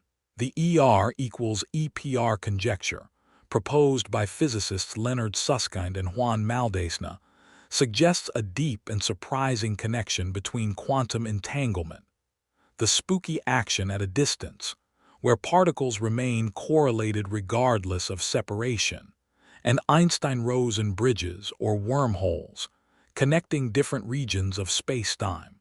This provocative idea hints at ways that quantum information might be preserved or accessed in black holes through non-local connections that transcend ordinary spatial relationships, linking the inside and outside.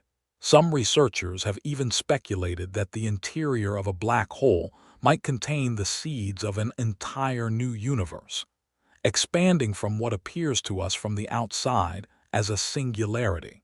In this mind-bending scenario, what we perceive as a black hole collapsing inward might actually represent the Big Bang of another cosmos, hidden within our own. Our observable universe, in turn, could potentially have originated from inside a black hole residing within some vastly larger, unobservable parent structure. While highly speculative, such ideas highlight the profound and unexpected connections that emerge between black hole physics, quantum gravity, and the ultimate questions of cosmology and origins. As we theoretically continue our journey deeper into the black hole, we venture into realms where different possibilities branch out from our established understanding of physics. Some theories suggest we would inevitably encounter a singularity, perhaps softened or modified by quantum effects, but still marking the definitive end of our journey and possibly the end of space-time as we currently comprehend it. Others propose far more exotic possibilities: traversable wormholes, regions where causality bends, Planck stars, fuzzball surfaces, or even gateways to other universes. The ultimate nature of the black hole interior remains one of the most compelling and unanswered questions in all of science, pushing the boundaries of theoretical physics into uncharted territory, where gravity and quantum mechanics must finally reveal their unified secrets. Chapter 10. Beyond the singularity, wormholes and cosmic shortcuts. Perhaps you do not die at the center. Perhaps you arrive. The concept of a wormhole, a theoretical passage through space-time that could create shortcuts for long journeys across the universe, has captured the imagination of scientists and science fiction enthusiasts alike. But what exactly are wormholes? How might they relate to black holes? And could they possibly offer a means of survival for someone falling into a black hole? Let us explore these fascinating possibilities. Tunnels through spacetime. The story of wormholes begins in 1916, just months after Albert Einstein published his general theory of relativity. Physicist Ludwig Flamm, examining Karl Schwarzschild's solution to Einstein's field equations, noticed that the mathematics seemed to describe not just one universe but two, connected by a narrow throat or tunnel. This was the first hint that Einstein's theory might allow for passages between different regions of spacetime. In 1935, Einstein himself, working with physicist Nathan Rosen, explored this idea further. They discovered that the Schwarzschild solution, which describes the spacetime around a non-rotating black hole, contains a feature that would later become known as an Einstein-Rosen bridge.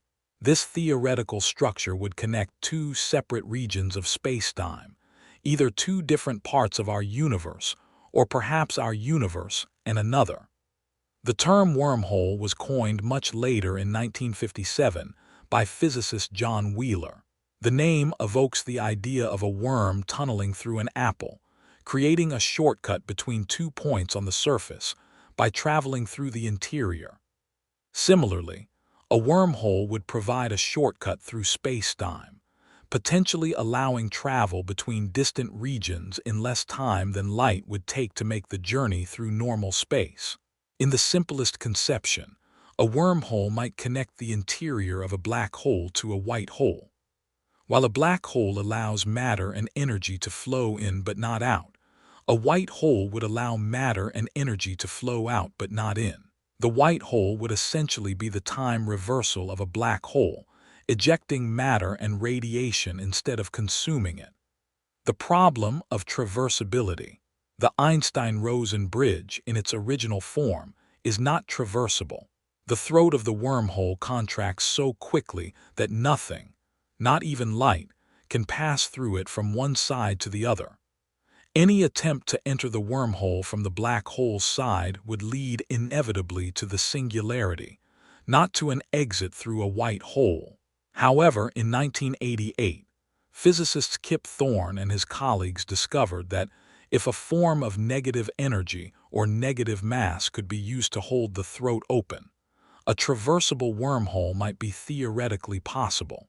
Such a wormhole would allow for two-way travel between its mouths, potentially enabling journeys across vast cosmic distances in short periods of time. Negative energy might sound like pure science fiction, but quantum mechanics suggests that it can exist in limited forms. The Casimir effect, for instance, creates a small region of negative energy density between two closely spaced parallel plates.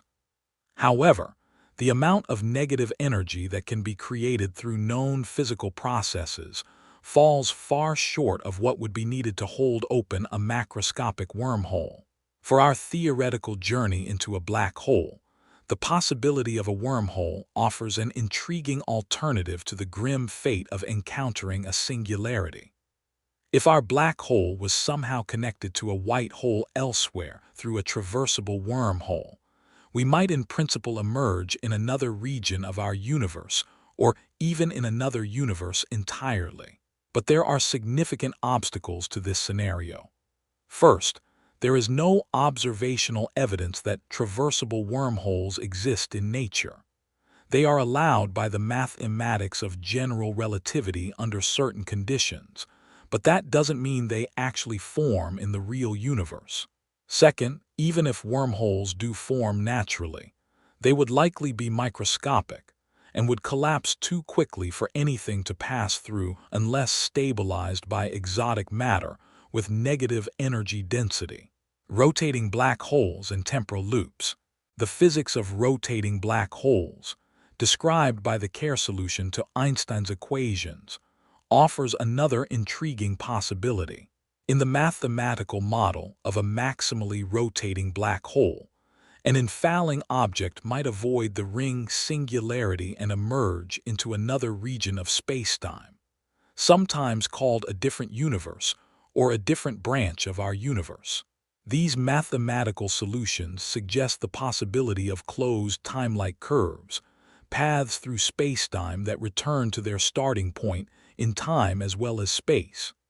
In principle, such paths would allow for time travel, raising the specter of paradoxes like the famous grandfather paradox, where a time traveler might prevent their own birth by interfering with their ancestors.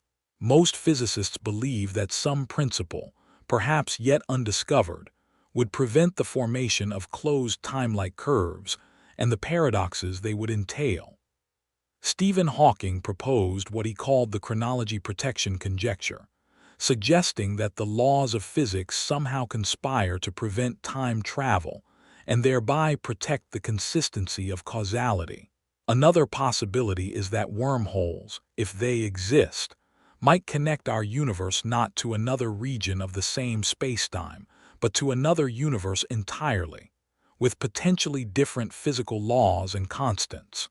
This idea has been explored in various multiverse theories, which suggest that our universe might be just one of many, each with its own distinct characteristics.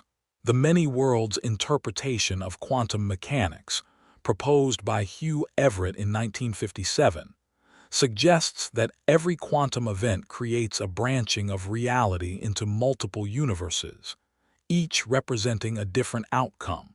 Some speculative theories have proposed that black holes might serve as bridges between these parallel universes, though there is currently no experimental evidence for this idea. For our theoretical journey, these possibilities offer a more optimistic alternative to the scenario where we inevitably encounter a singularity. Perhaps instead of being destroyed by infinite tidal forces or crushed out of existence at a point of infinite density, the journey through a black hole leads somewhere else entirely. It might lead to a different part of our own vast cosmos, bypassing the immense distances that normally separate stars and galaxies. It could potentially lead to a different moment in time, though the paradoxes associated with time travel make this possibility highly problematic. Or it might lead to a completely separate reality, a parallel universe operating under potentially different rules. These ideas remain highly speculative, existing primarily in the realm of theoretical physics and mathematical possibility rather than confirmed observation. The conditions required for stable, traversable wormholes, such as vast quantities of exotic matter with negative energy density, seem unlikely to occur naturally based on our current understanding of physics. Furthermore, the intense radiation and tidal forces near the center of even a hypothetical wormhole-connected black hole might still prove lethal to any traveler attempting the passage.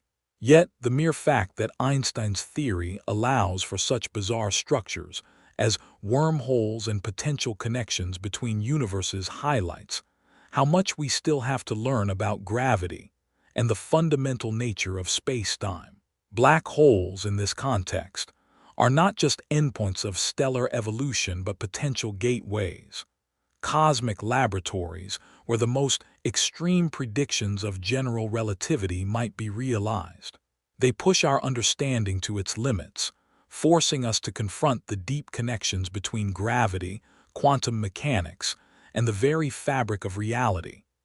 Whether wormholes are real, whether they are traversable, and whether they connect to other places, times, or universes are questions that may remain unanswered for a long time. But they serve as powerful reminders that the universe described by our best theories is far stranger and more wonderful than we might initially imagine. The journey into a black hole, even theoretically, is a journey into the profound unknown, where the familiar laws of physics might break down, and new, unimagined possibilities could emerge from the depths of spacetime itself.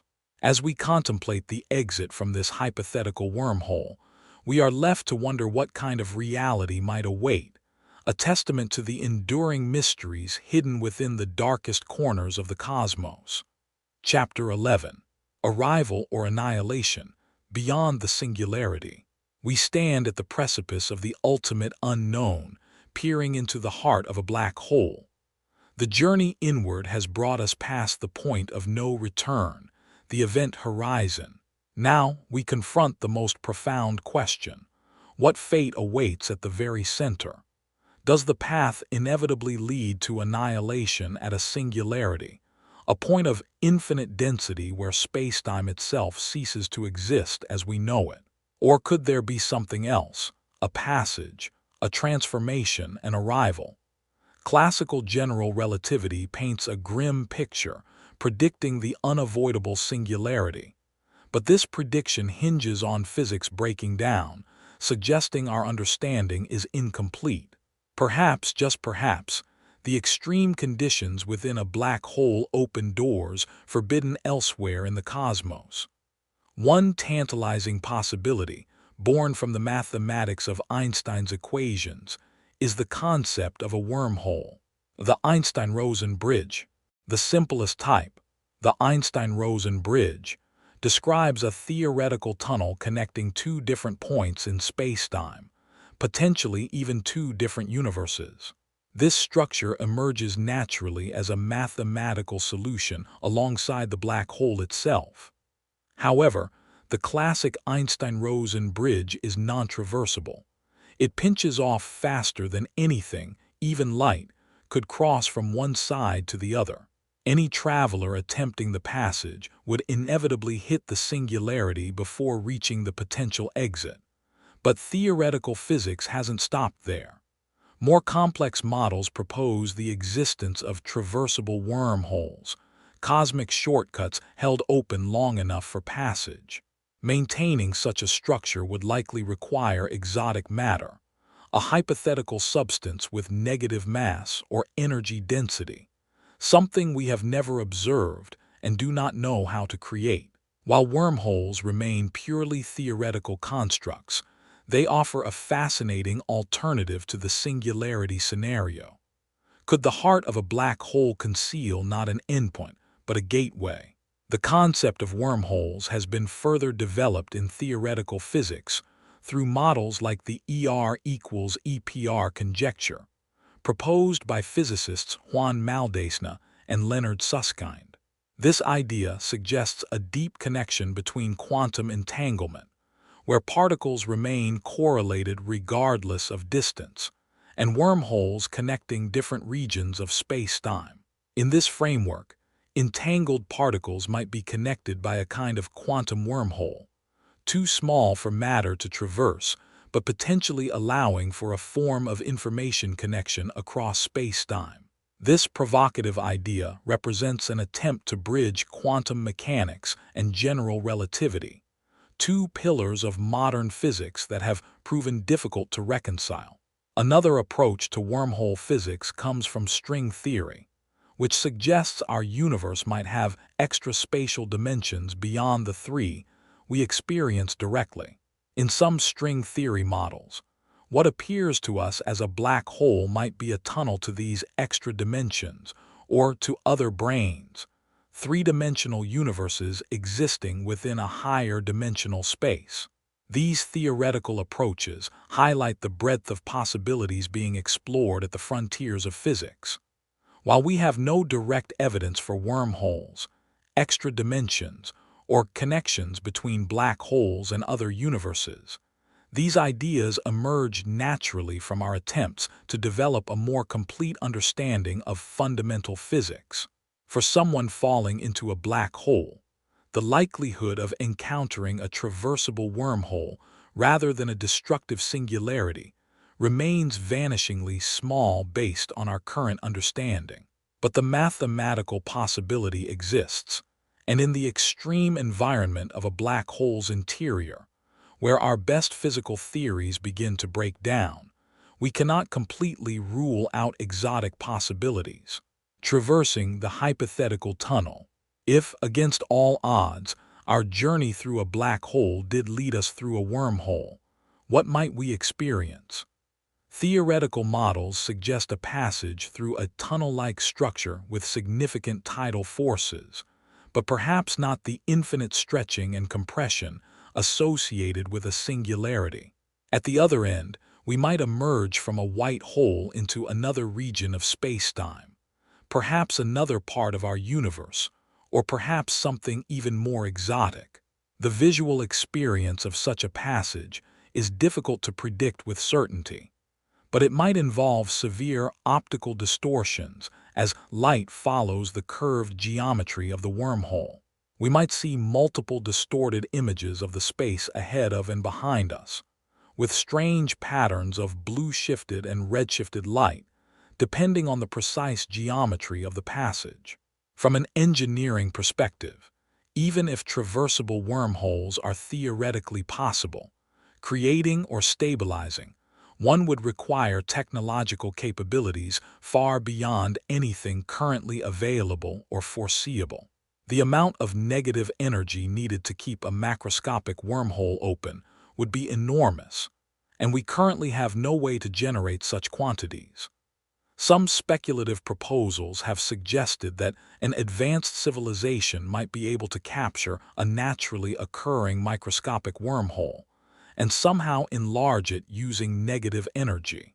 Others have proposed that exotic quantum effects near the Planck scale, where spacetime itself might have a discrete foam-like structure, could potentially be harnessed to create wormhole connections. But these remain highly speculative ideas, far from anything we could currently implement or even fully analyze with our existing theories. Another intriguing possibility comes from certain models of the early universe. Some theories suggest that microscopic wormholes might have formed naturally during the inflationary period shortly after the Big Bang, when spacetime was expanding at an exponential rate. If any of these primordial wormholes survived to the present day and somehow grew or was stabilized, they might provide natural tunnels through spacetime. The possibility of using wormholes for interstellar travel has been a staple of science fiction for decades. Indeed, the concept offers a potential workaround to one of the most significant obstacles to exploring the galaxy: the vast distances between stars and the cosmic speed limit imposed by the speed of light. If stable, traversable wormholes could be created or found, they might allow for journeys between star systems in reasonable amounts of time, without requiring faster-than-light travel through normal space. But there are significant complications even in this theoretical scenario. Wormholes, if they exist, might connect random points in spacetime rather than convenient destinations. The forces within them might be too extreme for any physical object or living being to survive passage, and the exotic matter required to keep them open might have other unpredictable or dangerous properties. Reality versus mathematical possibility. From a cosmological perspective, the existence of traversable wormholes would have profound implications. They would effectively create shortcuts in the causal structure of the universe, potentially allowing for communication or even travel between regions that would otherwise be causally disconnected due to the expansion of space and the finite speed of light. This raises interesting questions about the ultimate fate of intelligent life in an expanding universe. If wormholes cannot exist or cannot be stabilized, then the accelerating expansion of space will eventually isolate galaxies from one another, creating a cosmic horizon beyond which no information can be exchanged. But if traversable wormholes are possible, they might provide a means to maintain connections across these ever-increasing distances. The connection between black holes and wormholes highlights the remarkable richness of Einstein's general theory of relativity. A theory developed primarily to explain gravity has yielded insights into the possible structure of spacetime itself, suggesting exotic geometries that might allow for journeys across the cosmos or even between universes.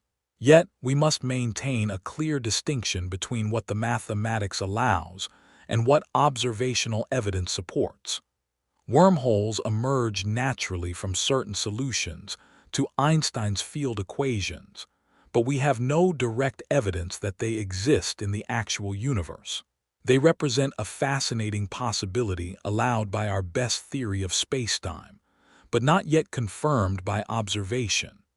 For our theoretical journey into a black hole, wormholes offer a tantalizing alternative to the seemingly inevitable destruction at a singularity. They suggest that what appears to be the end might actually be a passage, that what seems like death might actually be transformation or transit to somewhere else. This possibility resonates with mythological and religious conceptions of death as a transition rather than an ending, of boundaries as passages rather than absolute limits. Perhaps this is why wormholes have captured the public imagination so strongly, reflecting our hope that even the most absolute boundaries might contain hidden doorways. But we must approach such possibilities with scientific rigor, recognizing that while wormholes are mathematically allowed under certain conditions, their existence in the actual universe remains speculative. The journey to the center of a black hole most likely leads not to another universe, but to conditions where our current understanding of physics breaks down entirely. The Einstein-Rosen bridge and its more traversable cousins remind us of how much we still have to learn about the fundamental nature of spacetime. They suggest possibilities that, while perhaps not realized in our universe, help us explore the full implications of our physical theories. They stand at the boundary between established science and speculative physics, between what we know and what we can only imagine. As we continue our theoretical journey deeper into the black hole, we hold open the possibility, however remote, that we might encounter not just the end of our existence, but a passage to somewhere new. We acknowledge the slim chance that instead of being destroyed at a singularity, we might emerge elsewhere, transformed but intact. We consider that perhaps, as the chapter title suggests, we do not die at the center but arrive. To die in a black hole may not be death as we know it. It may be rebirth in an unrecognizable form. As we continue our theoretical journey deeper into a black hole, we approach the ultimate question. What happens to matter, to information, to consciousness itself in the most extreme environment known to physics? Is the end result inevitably destruction, or might there be some form of transformation, a change so profound that it transcends our ordinary categories of existence and non-existence? We have seen that the fate of an object falling into a black hole depends greatly on the black hole's mass. For stellar mass black holes, with masses ranging from a few to a few tens of times that of our Sun, the tidal forces near the event horizon are catastrophic. Any macroscopic object, whether a spacecraft, a human body, or even a molecule, would be stretched and compressed with such violence that no known material could maintain its integrity. This process of spaghettification would reduce the object to a stream of elementary particles long before it reached the central singularity. But for supermassive black holes, with masses millions or billions of times that of our Sun, the tidal forces at the event horizon can be surprisingly mild. An astronaut crossing the horizon of such a black hole might not notice anything unusual at that moment, experiencing no sudden increase in the stretching forces.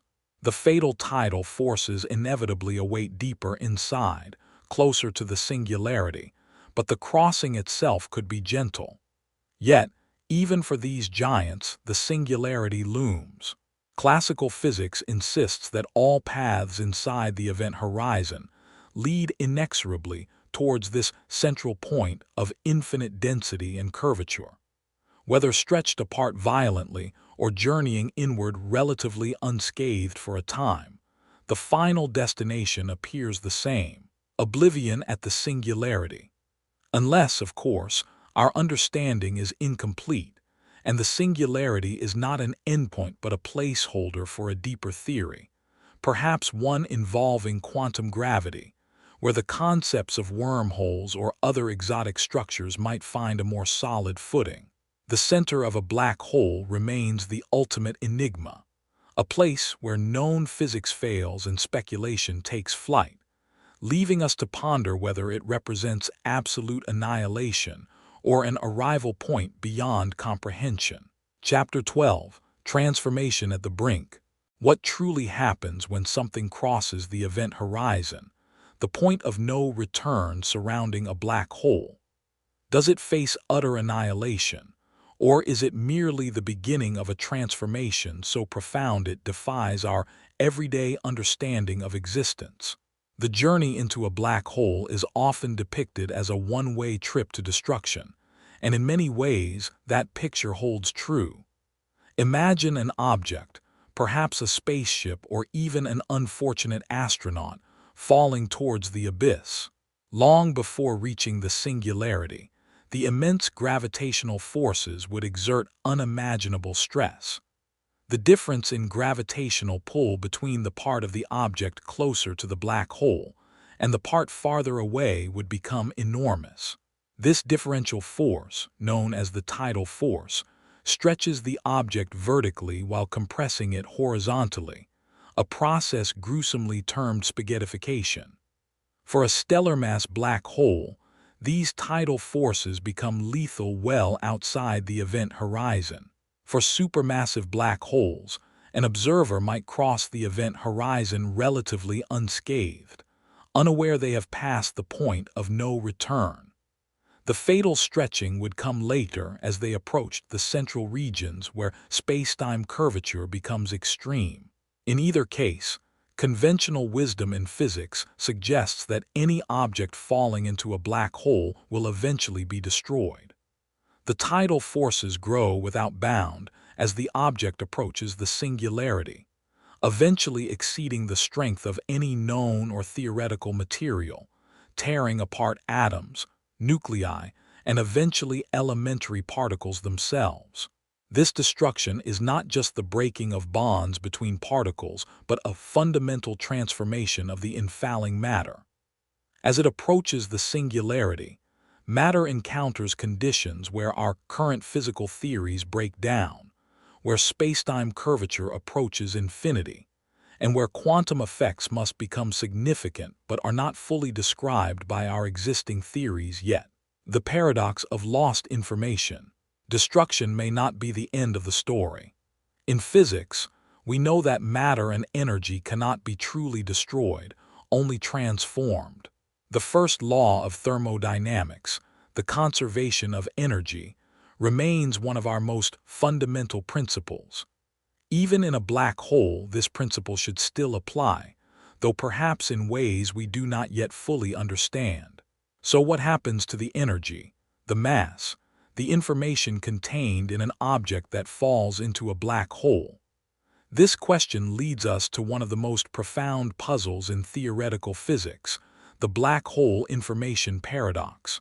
First identified by Stephen Hawking in the 1970s, Hawking's analysis combined quantum field theory with general relativity. It led to the remarkable discovery that black holes are not completely black. They emit a form of radiation, now called Hawking radiation, produced through quantum effects near the event horizon. This radiation causes black holes to slowly lose mass and eventually to evaporate completely. But this discovery created a paradox. According to quantum mechanics, information about physical systems cannot be destroyed. Yet Hawking's initial calculations suggested that the radiation emitted by a black hole contained no information about what had fallen in. It seemed that, when a black hole finally evaporated, all the detailed information about what had formed it or fallen into it would be permanently lost from the universe. This apparent destruction of information created a fundamental conflict between quantum mechanics and general relativity. Quantum mechanics insists that information must be preserved, while general relativity combined with quantum field theory in curved spacetime seem to allow information to be lost in black holes. Over the decades since Hawking's initial work, theoretical physicists have proposed various resolutions to this paradox.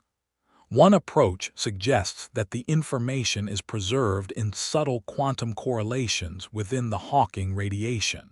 While each individual particle of radiation might appear random, the pattern of all radiation emitted over the black hole's lifetime might encode all the information. Another approach, developed within string theory, is the holographic principle. This suggests that all the information about what falls into a black hole is somehow encoded on the event horizon itself. The three-dimensional contents of the black hole would be completely described by a two-dimensional theory on its boundary, much like a hologram. This counterintuitive idea has found support in certain mathematical relationships between gravitational theories and quantum field theories, particularly the ADS-CFT correspondence.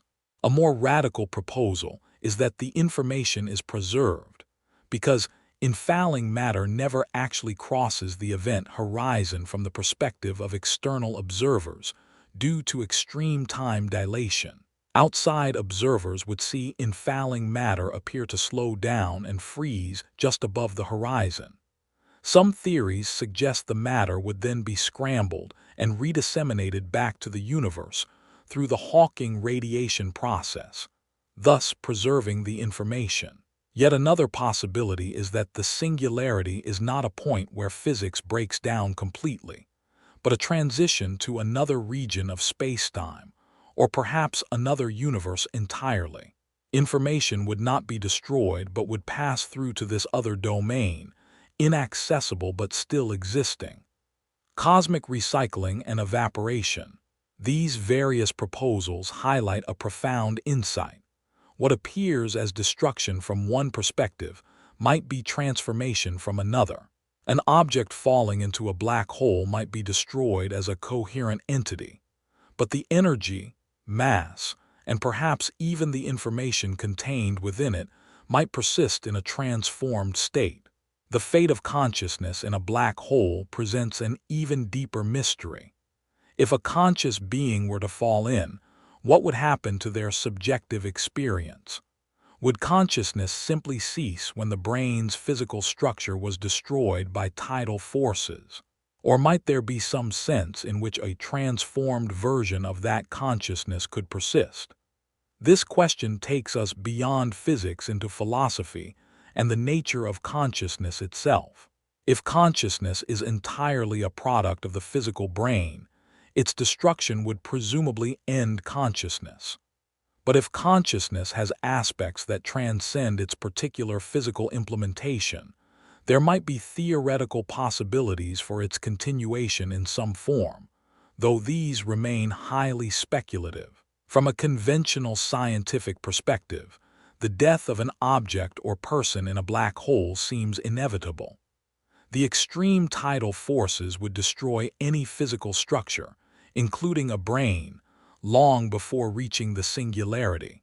Any subjective experience dependent on that physical structure would presumably end at that point. Yet even this destruction is not simple annihilation. The matter that comprised the object or person would not cease to exist but would be transformed, initially into a stream of elementary particles, and eventually into conditions where our current physics cannot provide a complete description. The energy and information contained in that matter would be preserved in some form, though perhaps encoded in ways we do not yet fully understand. This transformation extends beyond individual objects to the ultimate fate of black holes themselves. According to Hawking's analysis, black holes are not eternal but slowly evaporate through the emission of radiation. A stellar mass black hole would take on the order of 10 to the power of 67 years to evaporate completely, far longer than the current age of the universe. But eventually, all black holes will dissipate, returning their mass energy to the universe in the form of radiation. This process represents a kind of cosmic recycling. Matter that falls into a black hole is not permanently removed from the universe, but is ultimately returned, albeit in a completely transformed state. The structured matter that fell in, whether stars or planets or living beings, would be reduced to elementary particles and radiation, losing all its original organization but conserving the fundamental quantities of energy, momentum, and possibly information. The question of what happens at the final stages of black hole evaporation remains an open area of research. As a black hole loses mass, its temperature increases, and the rate of evaporation accelerates. In the final moments, as the black hole approaches the Planck mass, about 22 micrograms, it would emit radiation at enormous temperatures. At this scale, A full quantum theory of gravity would be needed to describe what happens, and our current theories are incomplete. Some theories suggest that the black hole might evaporate completely, leaving behind only radiation. Others propose that a stable remnant might remain, a Planck-scale object containing all the information. Still others suggest more exotic possibilities, such as a transition to a baby universe or a burst of matter through a white hole. These various possibilities highlight how the apparent death of matter in a black hole might actually be part of a larger cycle of transformation. Matter falls in, is reduced to its elementary components, and may ultimately be returned to the universe in a different form. Black holes themselves form, grow, and eventually evaporate, participating in the ongoing processes of cosmic evolution. From this perspective, black holes may be less about endings than about transformations, less about death than about change so profound that it transcends our ordinary categories. They represent environments where the familiar structures of matter cannot survive, but where the fundamental components of reality endure, albeit in radically different configurations. This view resonates with perspectives from various philosophical traditions, which often see death not as a final end, but as a transformation. The scientific perspective suggests that even in the most extreme environments known, the fundamental constituents of reality are preserved, even as their organization is radically altered. For our theoretical journey into a black hole, this suggests a nuanced understanding of the fate that awaits. Our physical forms would certainly be destroyed by the extreme tidal forces.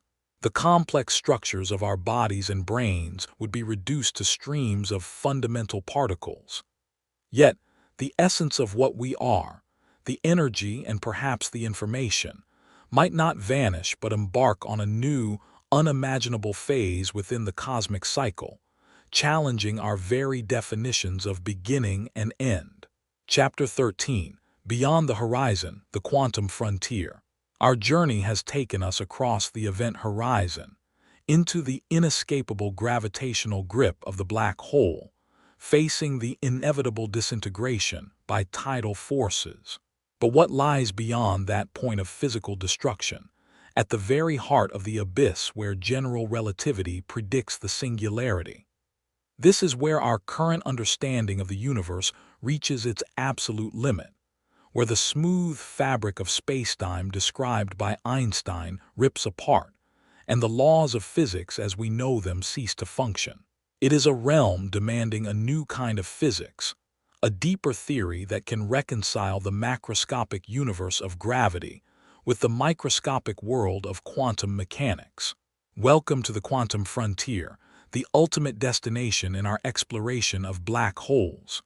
The wall of infinity, general relativity, Einstein's masterpiece describing gravity as the curvature of spacetime, has proven remarkably successful in predicting phenomena from the bending of starlight to the existence of gravitational waves. Yet at the center of a black hole, its equations yield an infinitely dense, infinitesimally small point, the singularity. This prediction of infinity is not seen by physicists as a description of reality, but rather as a sign that the theory itself has broken down. Infinities are mathematical roadblocks, indicating that the equations are being pushed beyond their domain of validity. Just as classical physics failed to explain phenomena at the atomic scale, necessitating the development of quantum mechanics, general relativity fails at the singularity, signaling the need for a theory of quantum gravity. The singularity represents a point where the gravitational field becomes infinitely strong, and spacetime curvature becomes infinite. All the mass that collapsed to form the black hole is predicted to be crushed into zero volume. This concept challenges our fundamental understanding of space, time, and matter. How can a finite amount of mass occupy zero space? What happens to the structure of spacetime itself under such extreme conditions? General relativity provides no answers, only silence punctuated by the alarming klaxon of mathematical infinities. This breakdown is not just a peculiarity of black holes. A similar singularity is predicted by general relativity at the very beginning of the universe, the Big Bang. These extreme points, where gravity dominates on incredibly small scales, are precisely where the effects of quantum mechanics should also become paramount. Yet general relativity is a classical theory, treating spacetime as a smooth, continuous entity. Quantum mechanics, on the other hand, describes the universe as inherently granular and probabilistic at its smallest levels. The two theories speak different languages and operate under different assumptions, leading to this fundamental conflict at the singularity.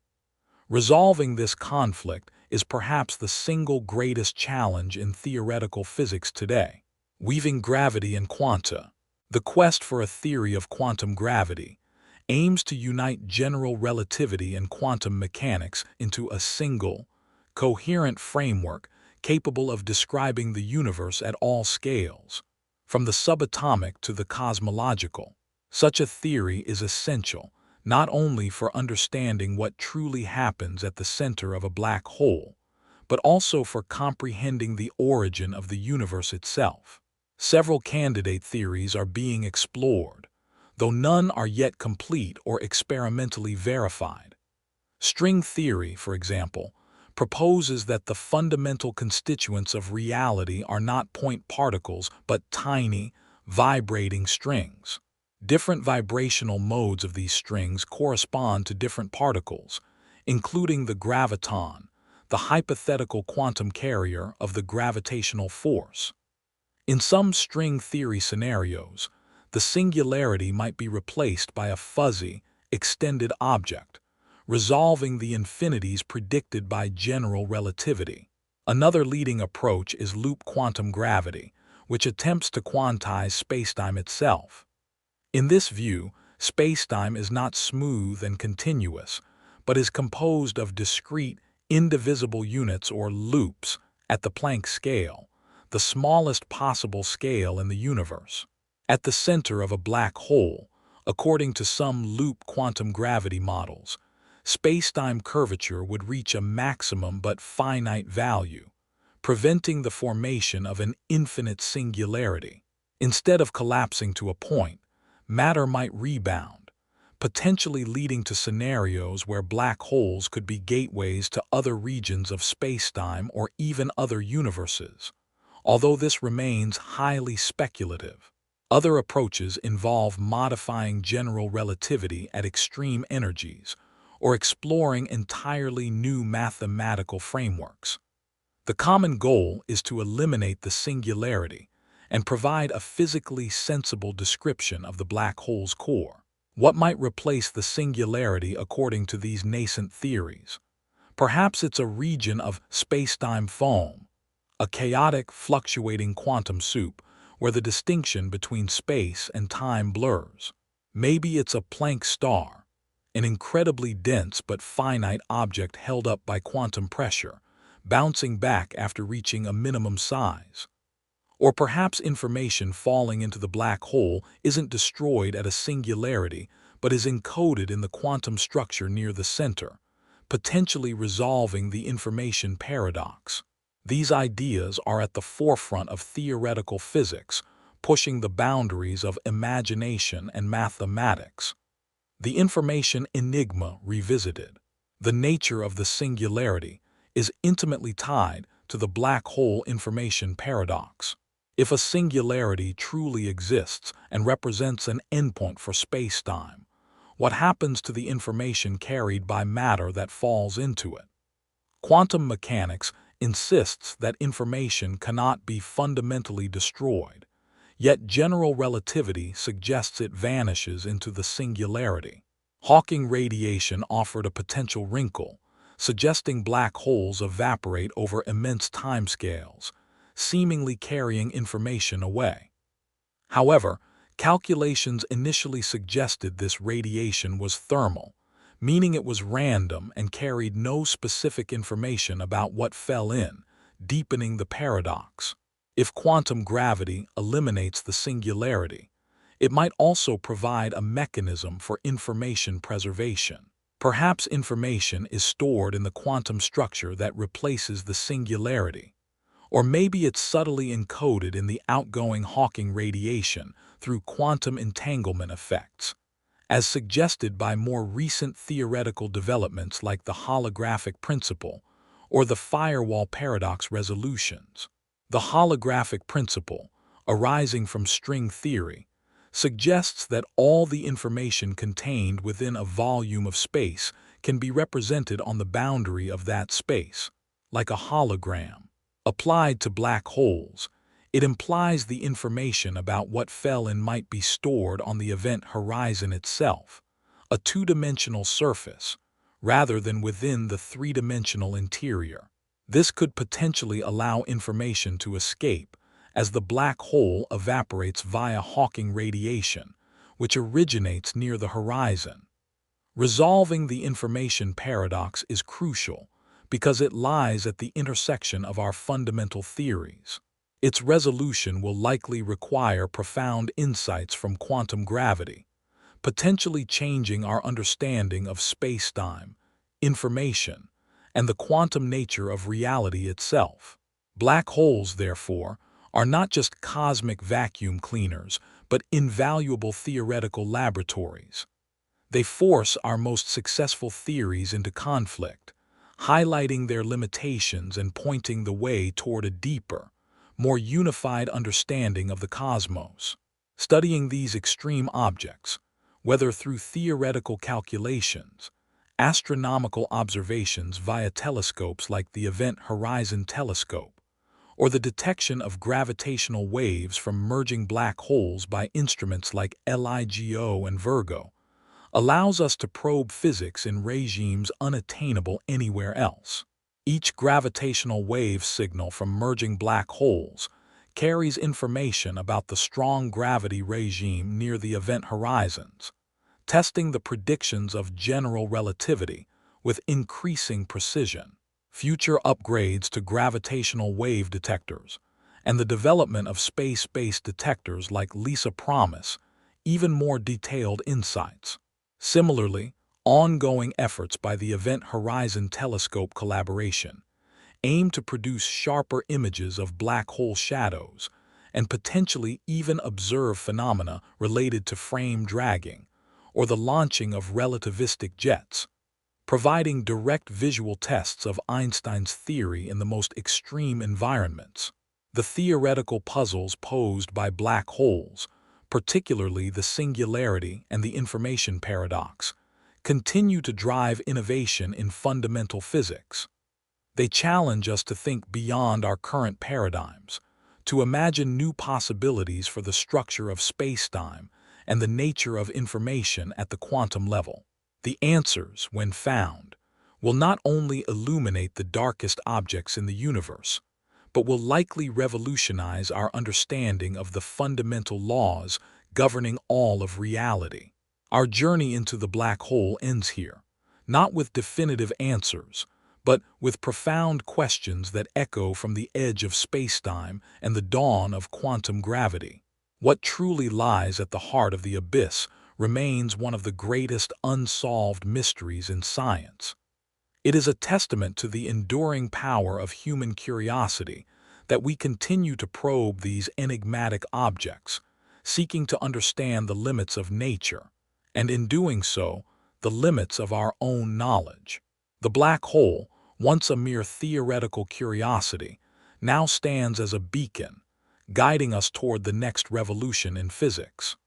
The quest continues, driven by the conviction that within these cosmic enigmas lie the keys to unlocking a deeper understanding of the universe we inhabit. The silence from beyond the horizon is not empty. It is filled with the potential for discovery.